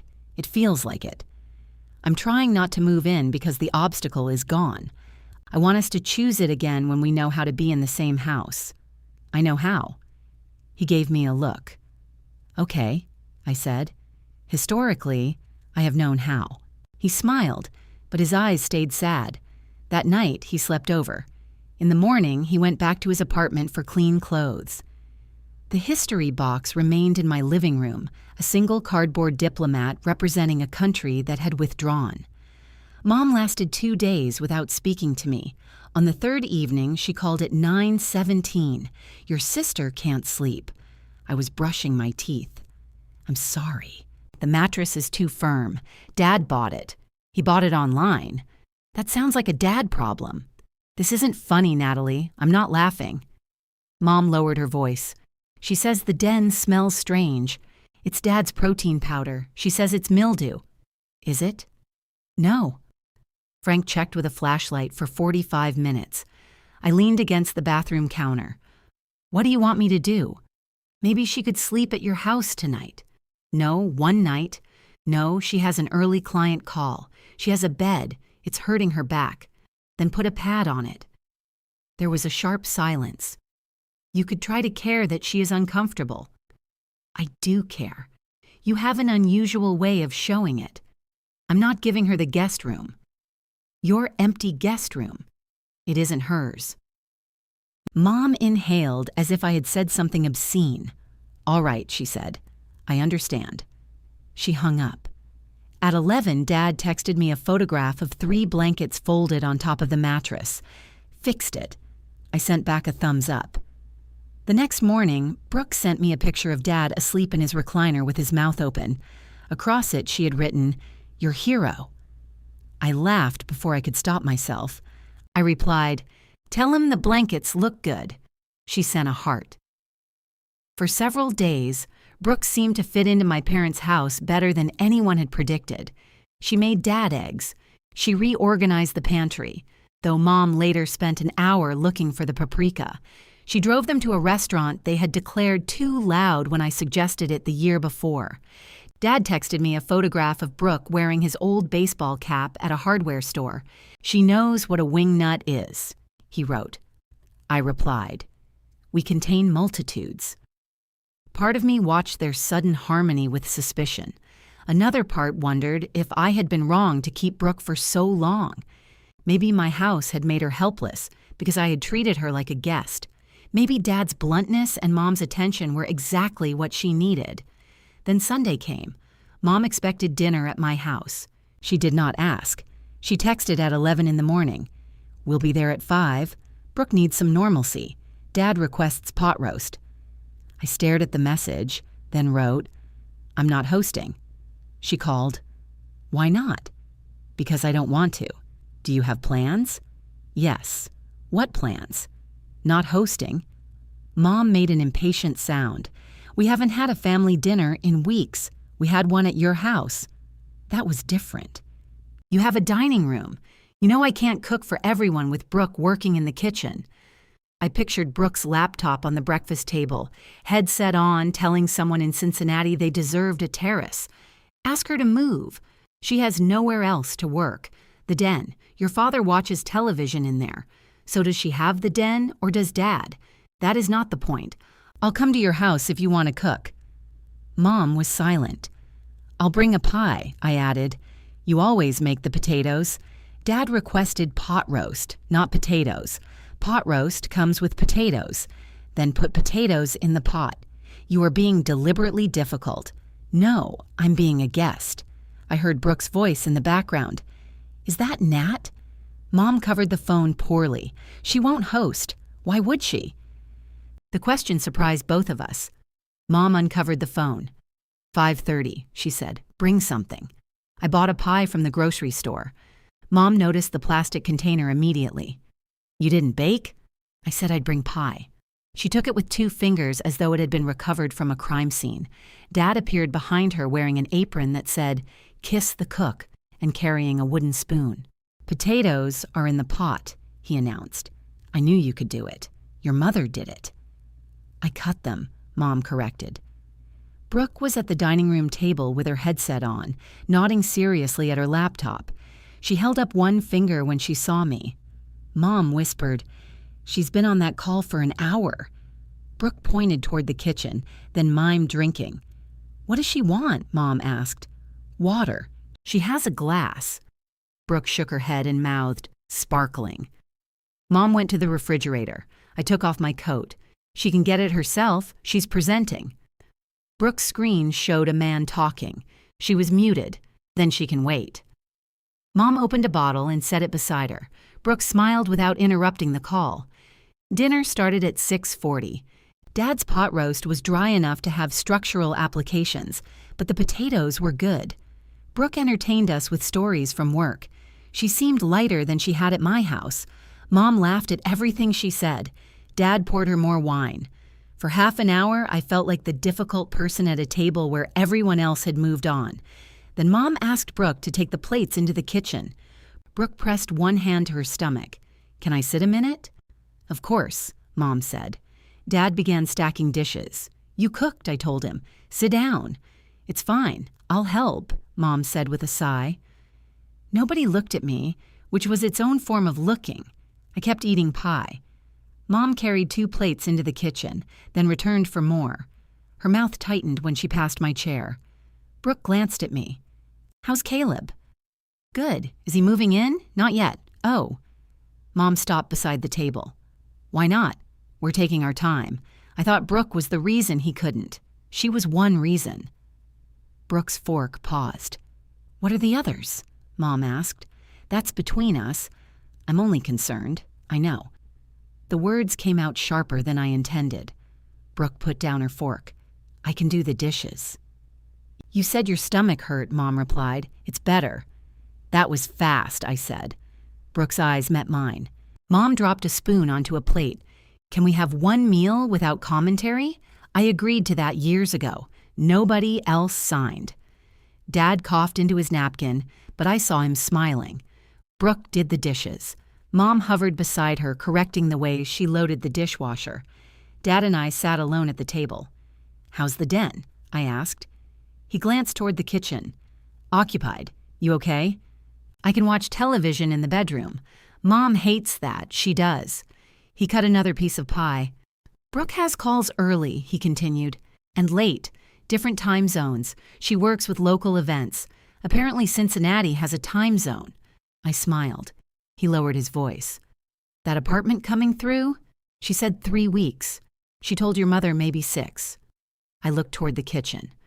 Brooke was wiping down the counter while Mom stood with her arms folded. "Which is it?" Dad shrugged. "Could be Cincinnati time." When I put on my coat, Mom followed me to the front door. "Your father is exhausted. He seems okay." "He won't say." "What do you want me to do?" "Talk to Brooke. You can talk to her. She hears things differently from you." "That's because I say no." Mom's face tightened. "Take her for a weekend," she said. "Give us a little breathing room." I stared at her. "1 weekend," she repeated. "She could use your washing machine. We could reset the den. You asked me to care that she was uncomfortable, and you asked us to let her stay. I said it was an option. You fought me until it became the only option. She is your sister and your daughter." Mom's eyes filled with angry tears. "You have become so cold." Behind her, Brooke laughed at something Dad said. "I'm not taking her," I replied. I left before Mom could make the question bigger. Caleb was waiting at my house. He had brought a movie and a grocery bag full of microwave popcorn. We sat on the couch with our feet tangled beneath the yellow throw. Halfway through the movie, Mom called. I silenced it. She called again. Caleb did not look away from the television.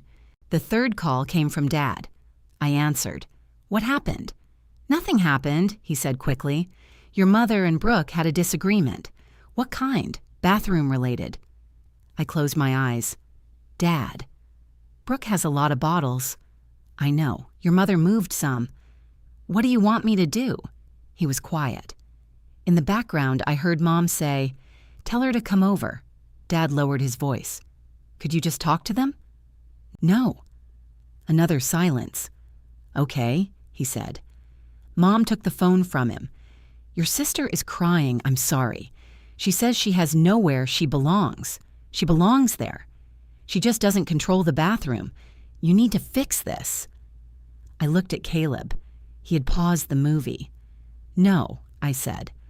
Mom waited, perhaps expecting the rest of the sentence. There wasn't one. I ended the call and placed my phone face down. Caleb pressed play. At my parents' house, the phone began ringing again. At mine, I let it. The call stopped after midnight. In the morning, I had 7 voicemails. 5 were from Mom.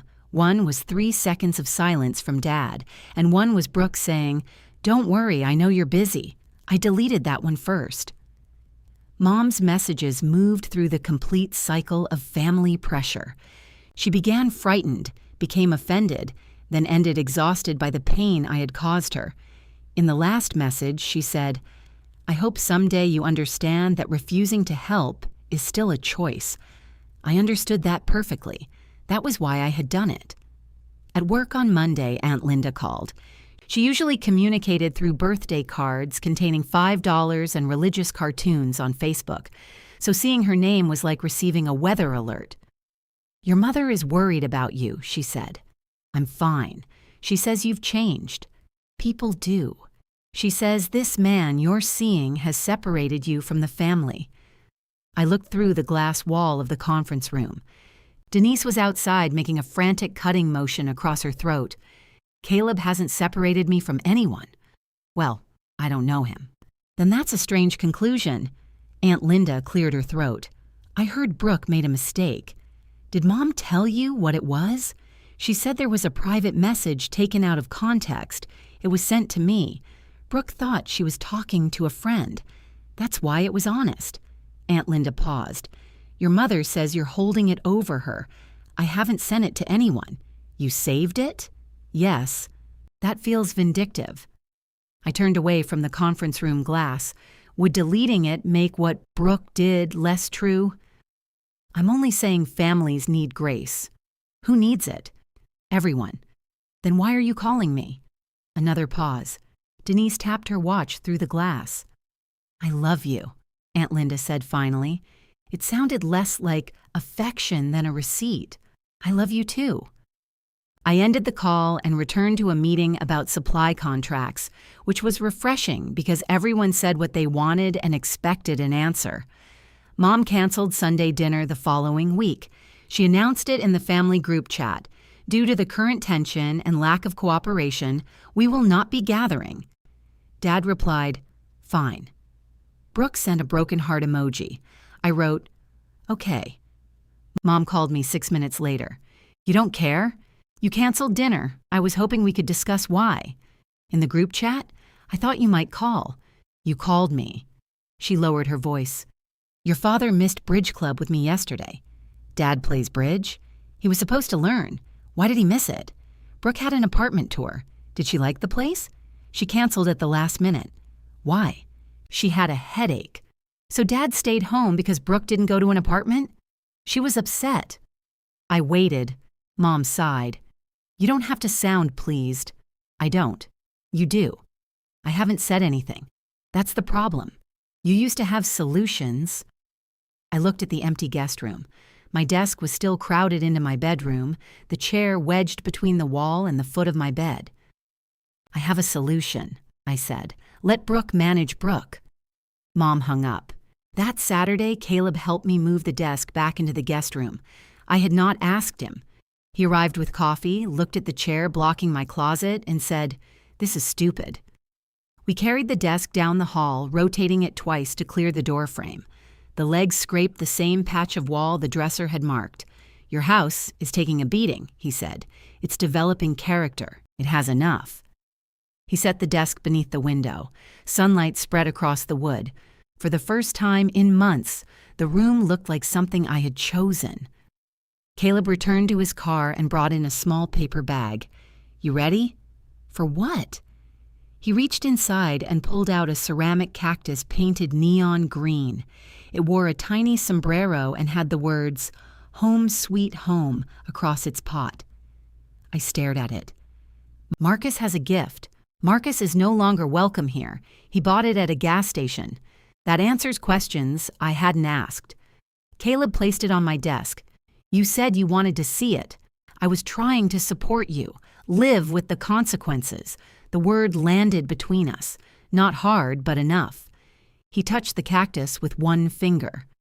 Sorry. Don't be. I sat in the desk chair. He leaned against the windowsill. I'm glad you're using the room, he said. I thought you'd think I was giving up. On what? Us living together. He shook his head. I don't want you to keep a shrine to a moving day that didn't happen. It's an office, not a shrine. There is a ceremonial cactus. I smiled. Then he said, I renewed for 3 months. My smile faded. Month to month? I committed through the end of the year. It's cheaper. Why didn't you tell me? I'm telling you now. You signed before talking to me. Yes. I waited for him to defend himself. He did not. That hurt, I said. I know. Then why? Because I couldn't make housing decisions based on whether your family was having a good week. She isn't coming back. I believe you. Do you? Yes. I don't know if the next thing will be your sister, your mom, your dad, or something completely ordinary. I need to know we can disagree without your whole life being reassigned. I turned the ceramic cactus so its smile faced the wall. What am I supposed to prove? Nothing. That's convenient. I'm not giving you a test, Natalie. I'm paying rent. We sat with that. Then I asked, do you still want this? He looked at me as if I had asked whether he still had hands. Yes. I nodded. Okay. I don't like it. I know. But you get to decide where you live. His shoulders loosened. I realized how easily I could have said the opposite. I could have called his choice punishment, accused him of abandoning our plans, made his boundary about how it hurt me. The family resemblance was not flattering. I turned the cactus back around. Dad came by alone on Tuesday evening. He carried the Tuesday casserole dish, cleaned and empty, although no one had asked for it. He stood in my kitchen, turning it over in his hands. Your mother thinks I'm at the hardware store. Do you need asylum? He almost smiled. I poured him coffee. He added 4 packets of sugar and sat at the table. How did you get Brooke to leave? He asked. I told her when. I mean, after she didn't have anywhere. I told her where. He stirred his coffee. The apartment she wants won't be ready for another month. Then she stays with you for another month. Your mother told her she could. What did you tell her? He took a sip and made a face. This is strong. It's coffee. Your mother buys medium. Dad. He set down the mug. I said we'd figure it out. That means yes. I didn't say yes. What does figuring it out look like? He rubbed the side of the casserole dish with his thumb. Brooke had moved her printer onto the dining room table, he told me. Her client calls began before breakfast and sometimes continued through dinner. She used the den television for streaming shows while working on her laptop, then complained when Dad watched baseball. She left shoes in the hallway. Mom slept lightly because Brooke came home late and forgot the alarm code. None of it was catastrophic. That was the point. Disaster had always made Brooke easier to love. Ordinary inconvenience was wearing them down. "She's not doing anything terrible," Dad said. "No. Your mother feels guilty asking her to change things. Why? She's already having a hard time. So are you. I'm fine. You came here under cover of hardware." He looked toward the window. "What do you want me to do?" he asked. It was the second time he had asked me that since the voice note. "Decide what you can live with. I can live with it." "Then why are you here?" His jaw moved. Finally, he said, "I miss my chair." The honesty was so small that it almost broke my heart. "Tell her. She'll think I'm choosing television over her." "No. She'll tell you that you're choosing television over her. What's the difference? You don't have to agree." Dad drank the rest of the coffee despite his objections. At the door, he handed me the casserole dish.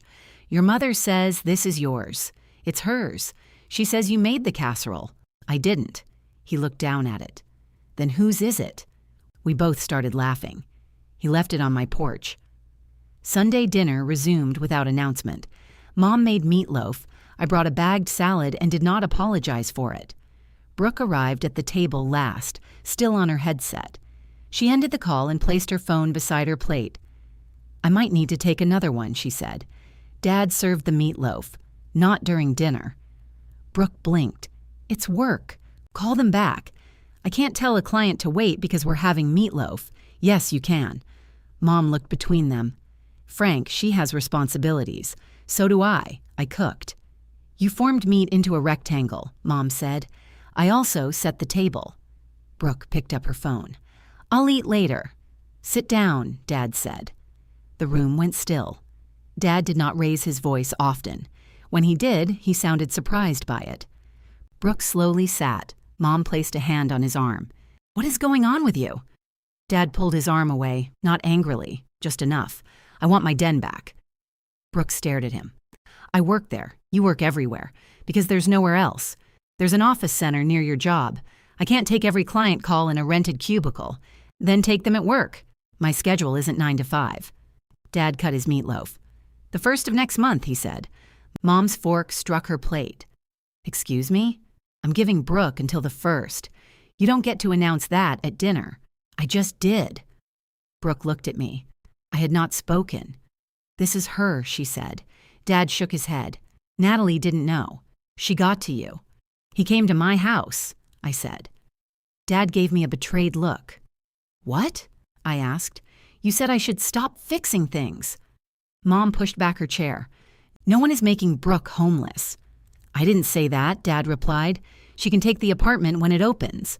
"It opens 2 weeks after the 1st, Brooke said. "Then ask if you can move in early. And if I can't, get a hotel."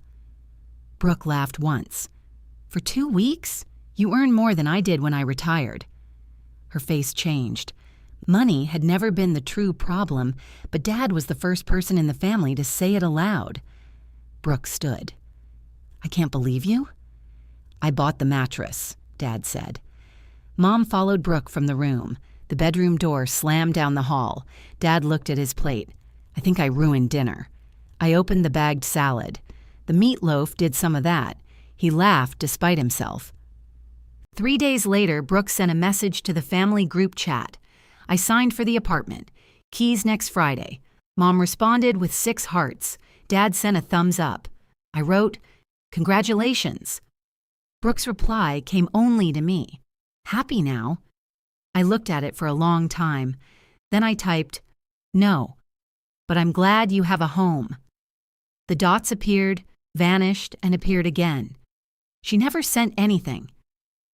Brooke asked me to help her move at 7 Thursday night. Not Mom, Brooke. Her text said, "I know you don't owe me. I could use another set of hands from 10 to noon. You can leave at noon even if we're not finished." The old version of her would have said, "Mom's back is bothering her, and Dad can't lift because of the brace." The old version of me would have cleared the day before she finished asking. I wrote, "I can do 10 to noon. I'm not packing anything." She replied, "Fair." Then, a minute later, "Thank you." Caleb was beside me on the couch when the exchange happened. He was reading something about a 19th century trade agreement and eating cereal directly from the mixing bowl. "What?" he asked. "Brooke wants help moving." His spoon stopped. I said 2 hours. He looked at my phone, then at me. "Do you want to?" "I don't know. That's not a no. It's also not a yes. You already said yes. I don't know if I want to. I decided I can." He set the bowl on the coffee table. "Those are different." "Apparently. Are you asking what I think?" "No." "Good. You could still tell me." He picked up his book. "Not falling for that." I leaned against him. Coward? Healthy boundaries. Don't ruin that phrase for me. Brooke's apartment was on the 3rd floor of a brick building with narrow balconies and a front door that stuck halfway open. Dad had parked his car beside a rental van. He wore the back brace over a sweatshirt and was arguing with Mom about whether a floor lamp could stand upright in transit. "It has a shade," Mom said. "Take the shade off. It's attached. No lampshade is attached. This one is." Dad tugged it. The shade came off in his hand. Mom glared at him. "You broke it. I demonstrated its freedom." Brooke appeared behind them carrying a box labeled "Bathroom Fragile." She stopped when she saw me. "You came." I said I would. "I know, I just wasn't sure." That was fair, too. She had packed everything before I arrived. The boxes were labeled. The printer was wrapped in a blanket. The orchid sat inside a milk crate cushioned with towels. 2 men from a moving company carried the large furniture, which meant Dad's brace had no practical function beyond theater. "You hired movers?" I asked. "For 2 hours." "Good," Mom overheard. "It's very expensive. It's less expensive than Dad dropping a dresser on himself." "I wouldn't drop it," Dad said. Brooke handed me a small box. Kitchen. It weighed approximately 6 pounds. "I can carry more than this." "I know. Then give me something useful." She handed me the coffee maker. The apartment was bright and smelled like fresh paint. It had a narrow living room, a tiny balcony overlooking a row of trees, and enough closet space if Brooke accepted that a closet was not a department store. She'd already bought a new shower curtain. Green this time. I carried the coffee maker into the kitchen. Mom stood in the center of the room directing the movers. "Not there," she said. "That wall gets afternoon sun." "It's a couch," one of the men replied. "The fabric will fade." Brooke came in behind me. "Put it against the long wall." Mom shook her head. "Then it faces the kitchen. It's my couch. You'll regret it." "Long wall," Brooke repeated. The mover looked grateful to have identified the customer. Mom turned to me. "Tell her. Long wall sounds good." Mom's mouth tightened. For the first hour, Brooke moved with brisk competence. She checked boxes off a list, signed a delivery receipt, and called the utility company when the electricity flickered. No one rubbed her back. No one reminded her to breathe. At 11:15, Ryan arrived carrying the good air fryer. The room changed. Dad became fascinated by the balcony door. Mom looked as if a second, less desirable moving company had shown up. Brooke stood beside a stack of boxes with both hands at her sides. Ryan saw me first. "Hi, Natalie. What state are you living in?" He blinked. Dad had Arizona. Dad raised one hand. I corrected that. Ryan almost smiled. He set the air fryer on the counter. "I thought you'd need this." Brooke looked at it. "You could have left it with the doorman." "There's no doorman, I know." Mom stepped between them. "You've done enough." "Mom," Brooke said. "He has." Ryan's jaw tightened. He looked at Brooke. "Not Mom." "Congratulations on the place." "Thanks." He left without touching her. Mom watched him through the front window until he reached his car. "I cannot believe he came here," she said. "I gave him the address," Brooke replied. "Why?" "Because he had my air fryer. You have an air fryer. That one is Natalie's. Everyone looked at me. I didn't realize we needed a family registry. Dad escaped onto the balcony. At noon, I found Brooke kneeling beside the dresser, trying to slide felt pads beneath its legs. Mom was unpacking dishes.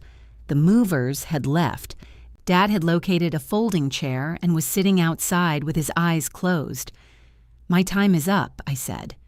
Brooke looked at the clock. Right. She did not ask me to stay. I crouched and lifted one corner of the dresser while she pushed the final pad underneath. "There," she said. "No trapped energy." I laughed. She did too, then covered her mouth as if laughter between us was still prohibited. "Thank you for coming. You're welcome." Mom walked in carrying plates. "You're leaving?" I said noon. "We haven't done the bedroom. You have 3 adults. Your father is asleep on a balcony. I'm resting my eyes," Dad called. Brooke stood. She said noon, Mom. Mom looked at her with startled betrayal. "I'll call you later," Brooke told me. I left before kindness became a new assignment. Caleb came to my house that evening with a toothbrush. He placed it beside mine in the bathroom without ceremony. No bag, no box, no discussion about closet space. Just a blue toothbrush in the cup. I noticed while washing my face.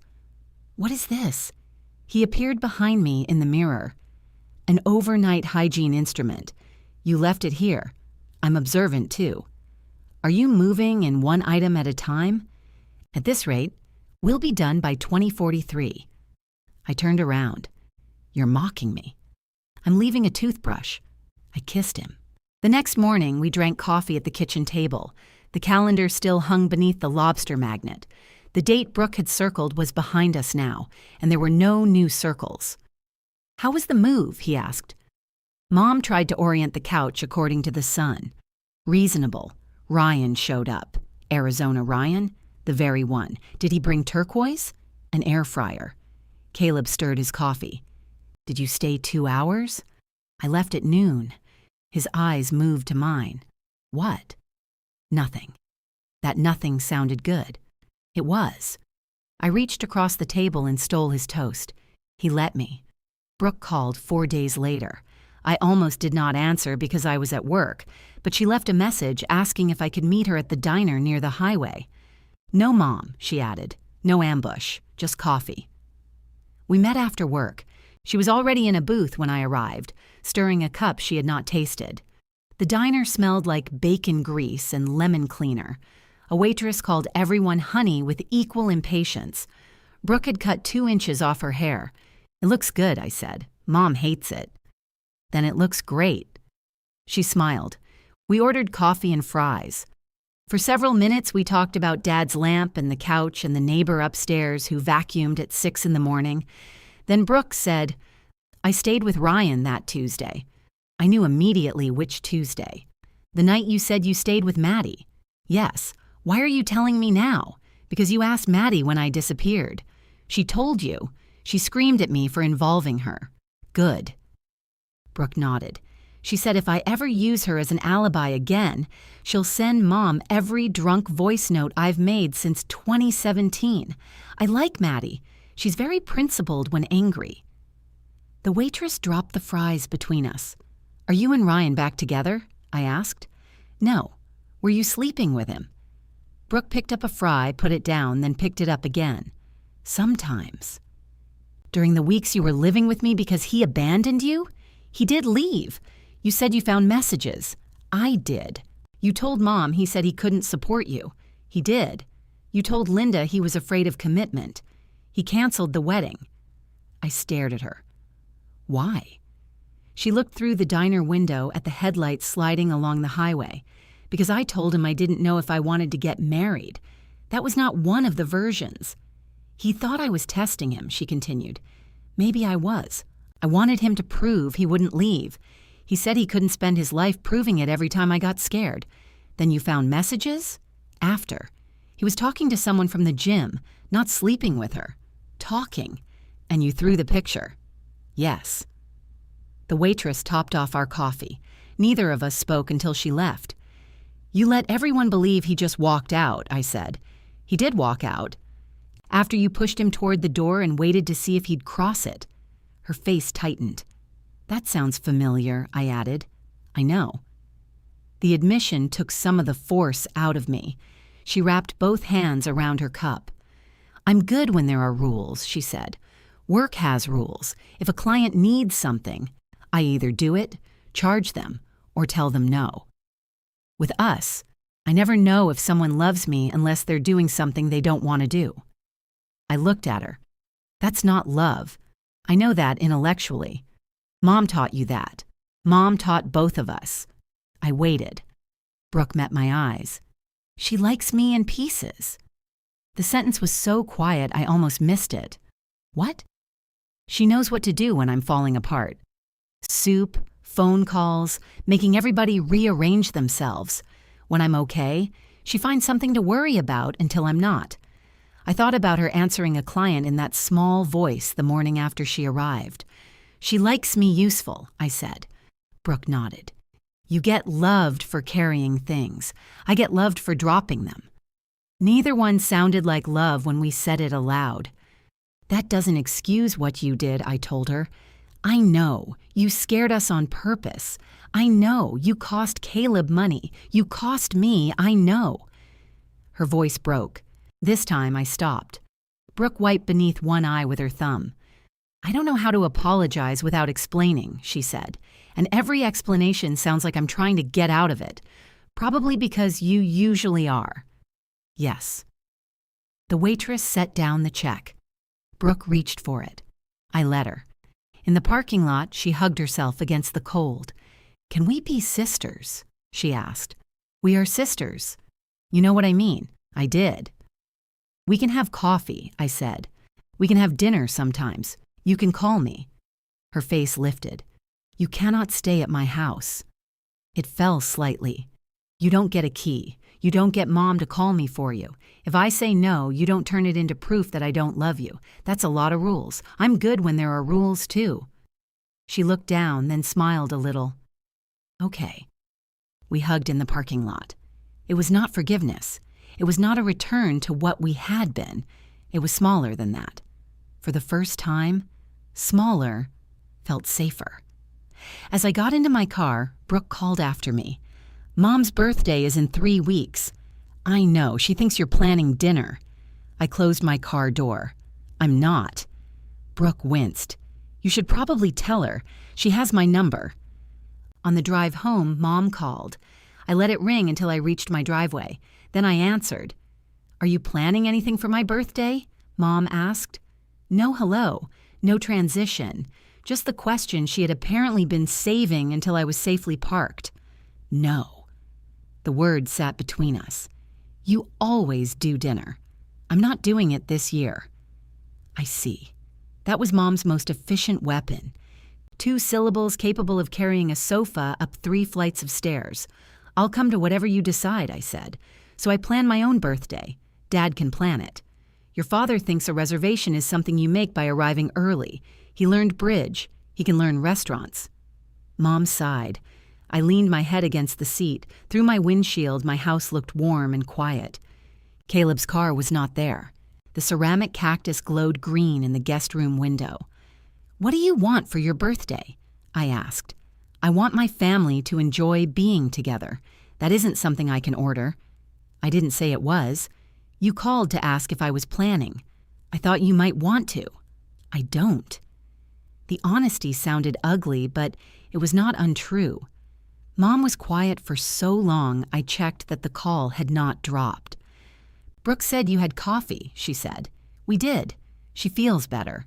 Good. She said you two talked about me. Of course she had not said that.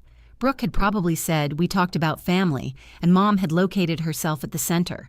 We talked about us. I am part of us. Not every part. You've become very private. No, I've stopped reporting. What does that mean? It means Brooke and I can have a conversation without you getting the minutes. Mom's breath sharpened. I'm glad you found a way to forgive her while remaining angry with me. I haven't forgiven anyone. Brooke believes you have. Then she heard what she wanted, or perhaps she was willing to apologize. She was. And I haven't? I waited. Mom said, "I'm sorry the situation became so painful." "That isn't an apology. I knew you'd say that. Then why say it?" She made a frustrated sound. "Because nothing is enough for you anymore." That was new. I had spent my entire life being the person for whom anything was enough. "I'll come to dinner," I said. "I'm not hosting. I'm not planning. If you want me there, Caleb comes too." I never said he couldn't. You blamed him for separating me from the family. I was upset. People say terrible things when they're distressed. The silence that followed was perfect. I felt mean for enjoying it. Mom recovered first. "Bring him. I will. And a cake?" "No." "Natalie, you asked if I'd come. I said yes. It's one cake. It's never one cake." I ended the call before she could turn frosting into evidence of love. Dad called the next afternoon. "What kind of cake does your mother like? You've been married 42 years. She says lemon. I thought it was chocolate. She likes lemon when other people are watching and chocolate when no one is." He considered that. "I'll get both." "Excellent. I'm making a reservation." I heard. She said I wouldn't. That sounds motivating. "I need a restaurant." I waited. Dad waited too. "Are you asking me to find one?" I was. "No." "Right." He did not sound offended. He sounded as if I had reminded him where he parked. "What is Caleb like?" he asked. "Food. Helpful. Pick somewhere Mom likes. The rest of us are adults. I'll handle it." He did. 40 minutes later, the family group chat received a screenshot of a reservation at a neighborhood Italian restaurant for 6 people. 6 meant Aunt Linda. Mom replied, "That's nice." Brooke sent, "Proud of you, Dad." I wrote, "Looks good." Dad sent 3 thumbs-up emojis and, accidentally, a lighthouse. The following weekend, Brooke called while I was changing the sheets. My couch is stuck in the stairwell. I sat on the edge of the bed. How stuck? Like the delivery men are discussing removing a railing. Do they work for the store? Yes. Then let them solve it. They're saying I signed the measurements. Did you?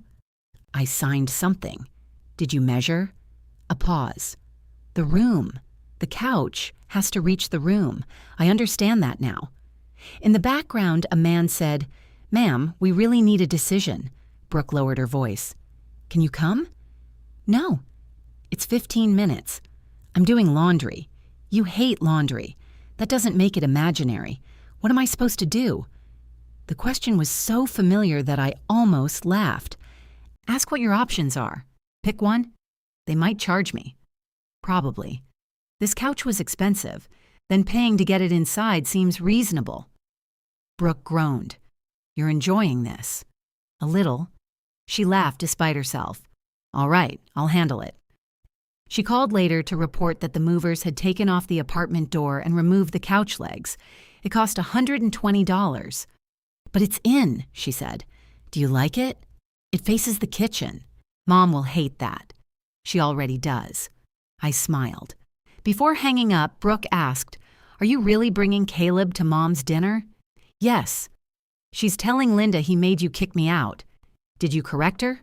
"I told Linda I lied to you." I stopped smoothing the sheet.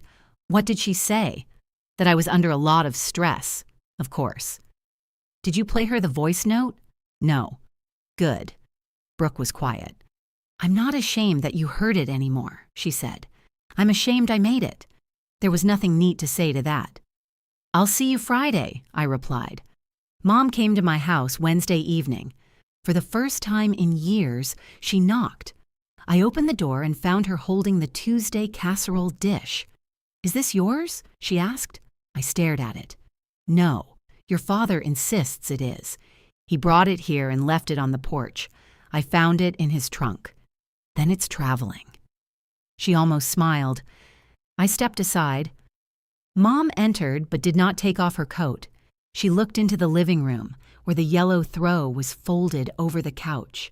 Her eyes rested on the history box. He still has things here. 1 box and a toothbrush. "How do you know?" "Your bathroom door is open." I closed it. Mom followed me into the kitchen. She placed the casserole dish on the table. "Coffee?" No. Tea? No. I sat. She remained standing. Are you waiting for me to apologize? She asked. You came here. That isn't an answer. Yes. She gripped the back of a chair. For what specifically? I looked at her. Really? I want to understand what you expect. I expect you to say what Brooke did without turning it into something I did to her. Mom pulled out the chair and sat. She sent a private voice message. No, she lied about where she was. And she upset you. And? Her eyes flashed. This is an interrogation. It's one sentence. I heard the recording. I know, I did not approve of it. You defended her. I was trying to keep you from doing something irreversible. I gave her 30 days. You were furious. I had a right to be. Yes? The word surprised me. Mom looked down at her hands. Yes, she repeated. You had a right to be. The refrigerator hummed behind us. What did she do? I asked. She lied. About? Mom's mouth tightened. She pretended to have an emergency because she knew I would call you. And why did she want you to call me, to stop the move? There it was. No fragile, no distressed, no recovering. Mom looked exhausted after saying it. Thank you, I said. I still believe she was afraid. I believe she was afraid too. Mom looked up. That doesn't mean it was a panic attack, I continued, and it doesn't mean everyone else had to lose their plans. I thought if we gave her enough safety, she'd stop needing so much. Did it work? No. Her answer came quietly. She touched the edge of the casserole dish. When you were younger, you would get angry if I helped you, she said. You always wanted to do things yourself because you were busy with Brooke. You were independent before that. I was 6 before that. Mom flinched. I did not remember a single dramatic day when our roles were assigned. That was what made them hard to challenge. There had only been ordinary mornings. Brooke crying because her shirt felt wrong, Mom soothing her, me learning to make toast, Dad telling everyone he was staying out of it. You liked that I didn't need much, I said. I admired it. You used it. Mom rubbed one thumb over the other. Maybe. That's another word you hide behind. She looked at me sharply. Then the anger drained out of her. I knew you would handle things, she said. So I let you. You made me handle them. Yes, and when I finally didn't, I thought you were becoming selfish. Do you still think that? Mom looked around my kitchen. Her eyes moved toward the hallway where the guest room had become an office again. I think I became dependent on your competence, she said carefully. That sounds like something from a pamphlet. Her mouth twitched. It's the best I have right now. I leaned back. Brooke told me you like her in pieces. Mom's face changed. She said that? Yes, that's cruel. It's also how she feels. I have done everything for that girl. That's her point. Mom stood and walked to the sink. She stared out the dark window above it. When she was at our house, I could hear myself asking if she was okay, she said, again and again, even when she was working, even when she was laughing. Why? I don't know. You were checking whether she still needed you. Mom's shoulders rose, then fell. Maybe. I let the words stay this time. She turned. I kept waiting for you to come over and make everyone behave normally. I know. When you didn't, your father started saying things. The horror. He told me I had made him afraid to disagree with his own daughter. Was he wrong? Mom did not answer. She picked up her purse, then remembered she had not brought one. For a second, she looked lost without something to hold. Friday at 6, she said. We'll be there. You don't have to bring anything. I waited for the second half. It did not come. At the door, she touched my arm. I am sorry, she said. The sentence was too small for the years behind it, but at least it belonged to her. I'm not ready to tell you it's okay. I know. She left the casserole dish on my table. Friday evening, Caleb stood in my bedroom fastening his watch while I changed earrings for the 3rd time. You look nice, he said. You said that about the first earrings. I've liked them all. That's cowardice. Healthy boundaries. I threw an earring back into the jewelry dish. My phone buzzed. A message from Brooke. Mom is nervous. Linda is early. Dad ordered 2 cakes. I wrote, "We're leaving now." Caleb picked up his jacket. The blue toothbrush sat beside mine in the bathroom. The history box remained by the bookcase. Nothing had moved farther than either of us was ready to move it. In the car, he took my hand across the console. "We can leave whenever you want," he said. "I know. You don't have to prove anything. I know." The restaurant windows glowed at the end of the block. Through the glass, I could already see Mom at the table, straightening the silverware. Brooke sat beside her. Dad was showing Aunt Linda something on his phone. For a moment, I watched the 5 of them from the sidewalk. Then Mom looked up and saw me. Her hands stopped moving. Caleb opened the door. The hostess looked up as we entered. "Reservation for Mercer," I said. From the table, Dad raised both arms as if we had arrived at an airport after a war. There they are, Mom stood. She wore a dark blue dress and the pearl earrings Dad had given her on their 25th anniversary. Her eyes went first to me, then to Caleb. "You made it," she said. "We're 3 minutes early," I replied. "I know. I meant." She stopped. "I'm glad you're here." She hugged me. It was brief and careful. Then she hugged Caleb, too. He looked startled over her shoulder. Aunt Linda wore red and had already emptied half a glass of wine. She took my hands when I reached the table. "It's wonderful to see you back with the family. I've been at every dinner except one." Well, emotionally. Brooke choked on her water. Mom pointed to the seats beside Brooke. "I thought you two could sit there."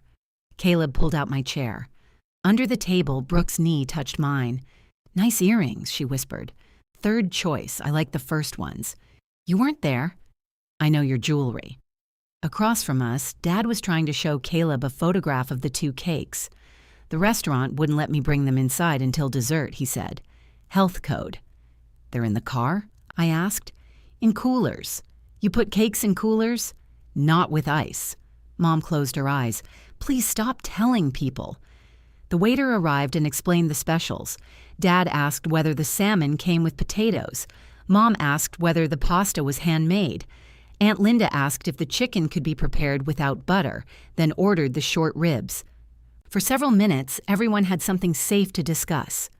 Brooke told me quietly that her couch still faced the kitchen. Dad said bridge involved too much counting. Mom corrected his description of a hand he had played 2 weeks earlier. Caleb announced that ceramic cacti required almost no water. Mom looked confused. "It's a housewarming gift," I said. "Whose house?" "Mine. From his friend Marcus." "Why a cactus?" "No one knows." The waiter brought wine. Dad lifted his glass before anyone had food. "To Ellen," he said, "who has tolerated me for 42 years and refuses to admit she prefers chocolate cake." Mom looked at him. "You bought chocolate?" "And lemon." Her face softened despite herself. "To Mom," Brooke said. We raised our glasses. Aunt Linda drank, then leaned toward me. "Your mother tells me you redid the guest room." I moved my office back. "That sounds practical." "It is. Though I suppose flexibility is good. Family never knows when family will need family. The word family became less meaningful each time she said it. Brooke set down her glass. "Linda, I'm only making conversation." "You're not." Aunt Linda blinked. "Excuse me?" Brooke folded her napkin on her lap. "Natalie didn't throw me out during a breakdown." Mom looked at her. "Brooke," she said quietly. "No." Everybody keeps saying it that way. Aunt Linda glanced around the table. "I don't think we need to discuss private details." "You called Natalie at work to discuss private details." Caleb looked at me. I looked at my wine. Aunt Linda's cheeks colored. "Your mother was worried." "I lied to them," Brooke said. The table went silent. Dad studied the menu, although he had already ordered. Brooke continued, "I pretended I was having an emergency because I didn't want to move. I knew Mom would call Nat, and I knew Nat would drop everything." Aunt Linda looked at Mom, waiting for translation. Mom's hands tightened around her glass. "She was under stress," Aunt Linda said. I was, Brooke replied. I also knew what I was doing. You don't have to make yourself sound terrible. I'm trying to make myself sound accurate. The waiter approached with a basket of bread, assessed the table, and retreated. Aunt Linda turned to me. You saved the message, though. Yes. That seems unhealthy. Brooke laughed. What? Linda asked. You need Natalie to be wrong so badly. I need everyone to show grace. Again, I said, you only seem to ask one person for it. Mom put down her glass. That's enough. Her voice was firm, but she was looking at Linda, not me. Aunt Linda sat back. I was trying to support you, Ellen. I know. But you did not hear the recording, and you were not there. You told me. I should not have involved you. That surprised everyone, including Mom.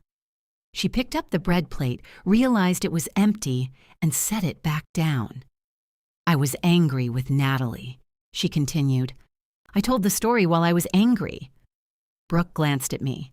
Aunt Linda adjusted her necklace. Well, I'm sorry I cared. Dad leaned toward Caleb. Linda and your mother haven't spoken for 6 months twice. Frank, Mom said. What? He should know the history. The bread finally arrived. Dad tore off a piece and handed the basket to Linda, who took one with the dignity of an injured queen. Dinner moved forward in fits. Aunt Linda asked Caleb about work and seemed disappointed when none of his answers revealed a plan to isolate me in another state. Dad spilled wine on the tablecloth. Brooke and I split an appetizer because she wanted both, but claimed ordering 2 would be excessive, despite the fact that Dad had 2 cakes idling in his car. Mom watched us, not anxiously, not exactly. She seemed to be learning the shape of a conversation that did not require her to manage it. When the entrees arrived, Brooke's phone buzzed on the table. She read the screen and turned it face down. Work? Mom asked. Yes, do you need to take it? No, I told them I'm unavailable tonight. Dad looked pleased. Halfway through dinner, Mom said, Brooke's had a difficult week. I felt my body prepare before my mind did. The old machinery came alive. I pictured Mom asking me to go to Brooke's apartment, deal with the neighbor, fix the couch, organize whatever had become difficult. I heard myself saying, fine. Mom glanced at me. Then she stopped. Brooke waited too. Mom took a drink of water. I'm sorry, she said to Brooke. That wasn't mine to announce. It's okay. You can tell them if you want. Brooke shook her head. It was just work. Mom nodded. Then she looked across the table at Caleb. How are your plans going? She asked. He blinked. My plans? To move in. My fork paused. Caleb looked at me before answering. We're taking our time. I heard you renewed your apartment. I did. Through the end of the year? Yes. Mom folded her hands beside her plate. I hope when you do move, it goes more smoothly.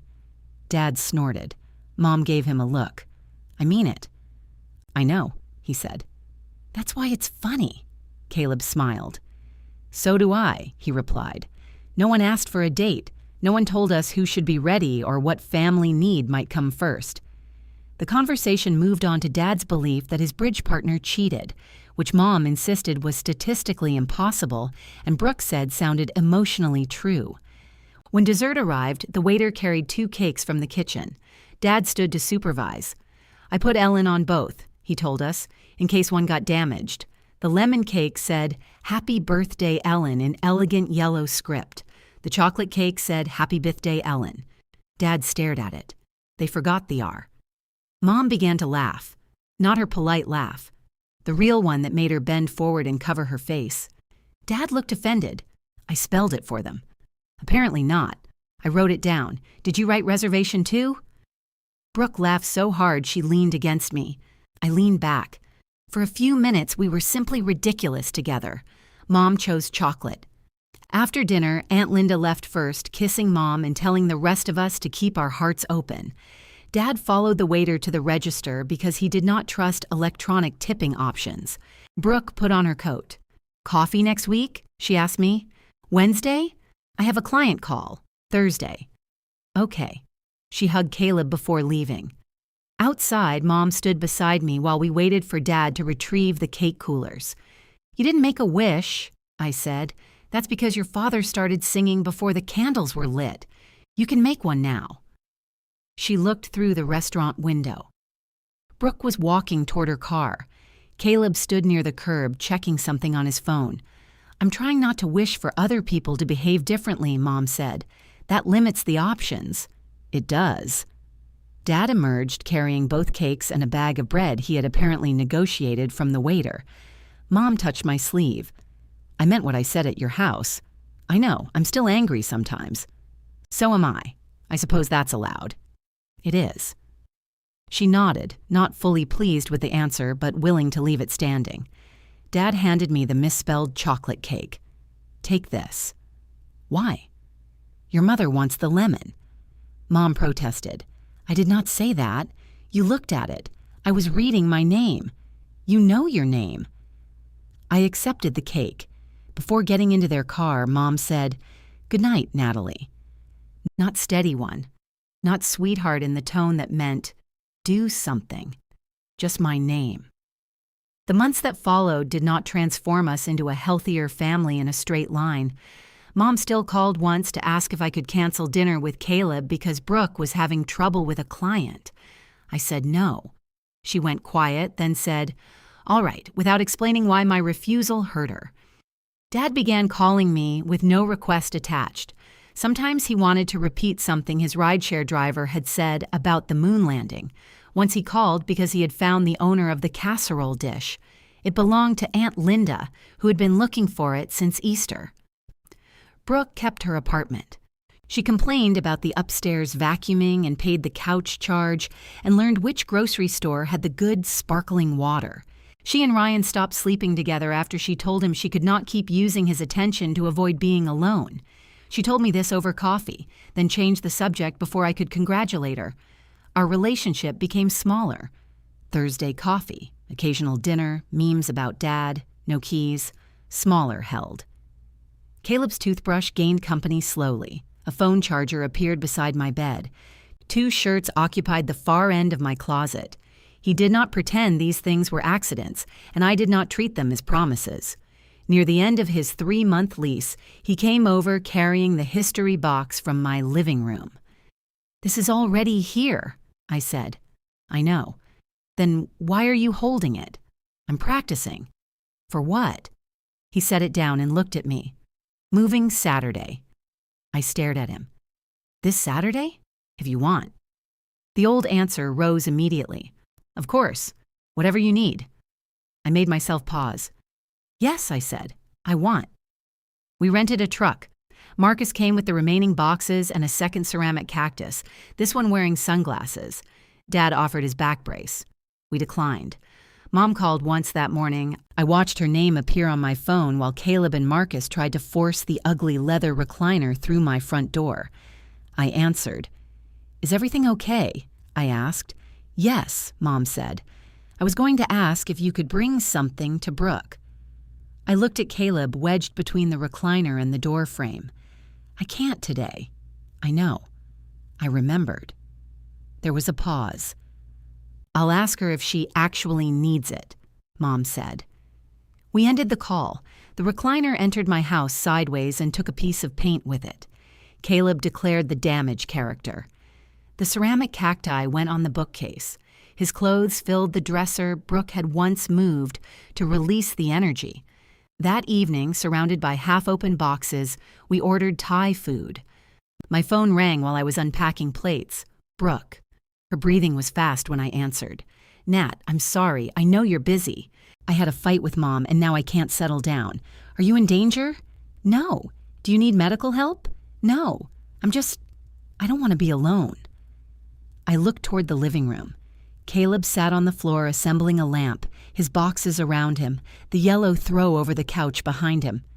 "I can't come over," I said. Brooke breathed against the phone. "Okay, I can stay on for 5 minutes. Put your feet on the floor." She did. We breathed together.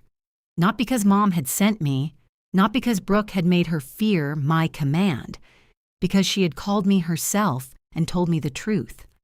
After 5 minutes, her voice was steadier. "Coffee tomorrow?" I asked. "Thursday rule?" "Thursday rule." She gave a small laugh. I'm okay, she said. I know. We hung up. I placed my phone face down among the unpacked dishes and returned to the living room. Caleb held up 2 pieces of the lamp. Do these look identical to you? Yes. They're not. I sat beside him and took one. Outside, nobody was missing. Nobody needed to be found. Inside, there was still plenty to put together.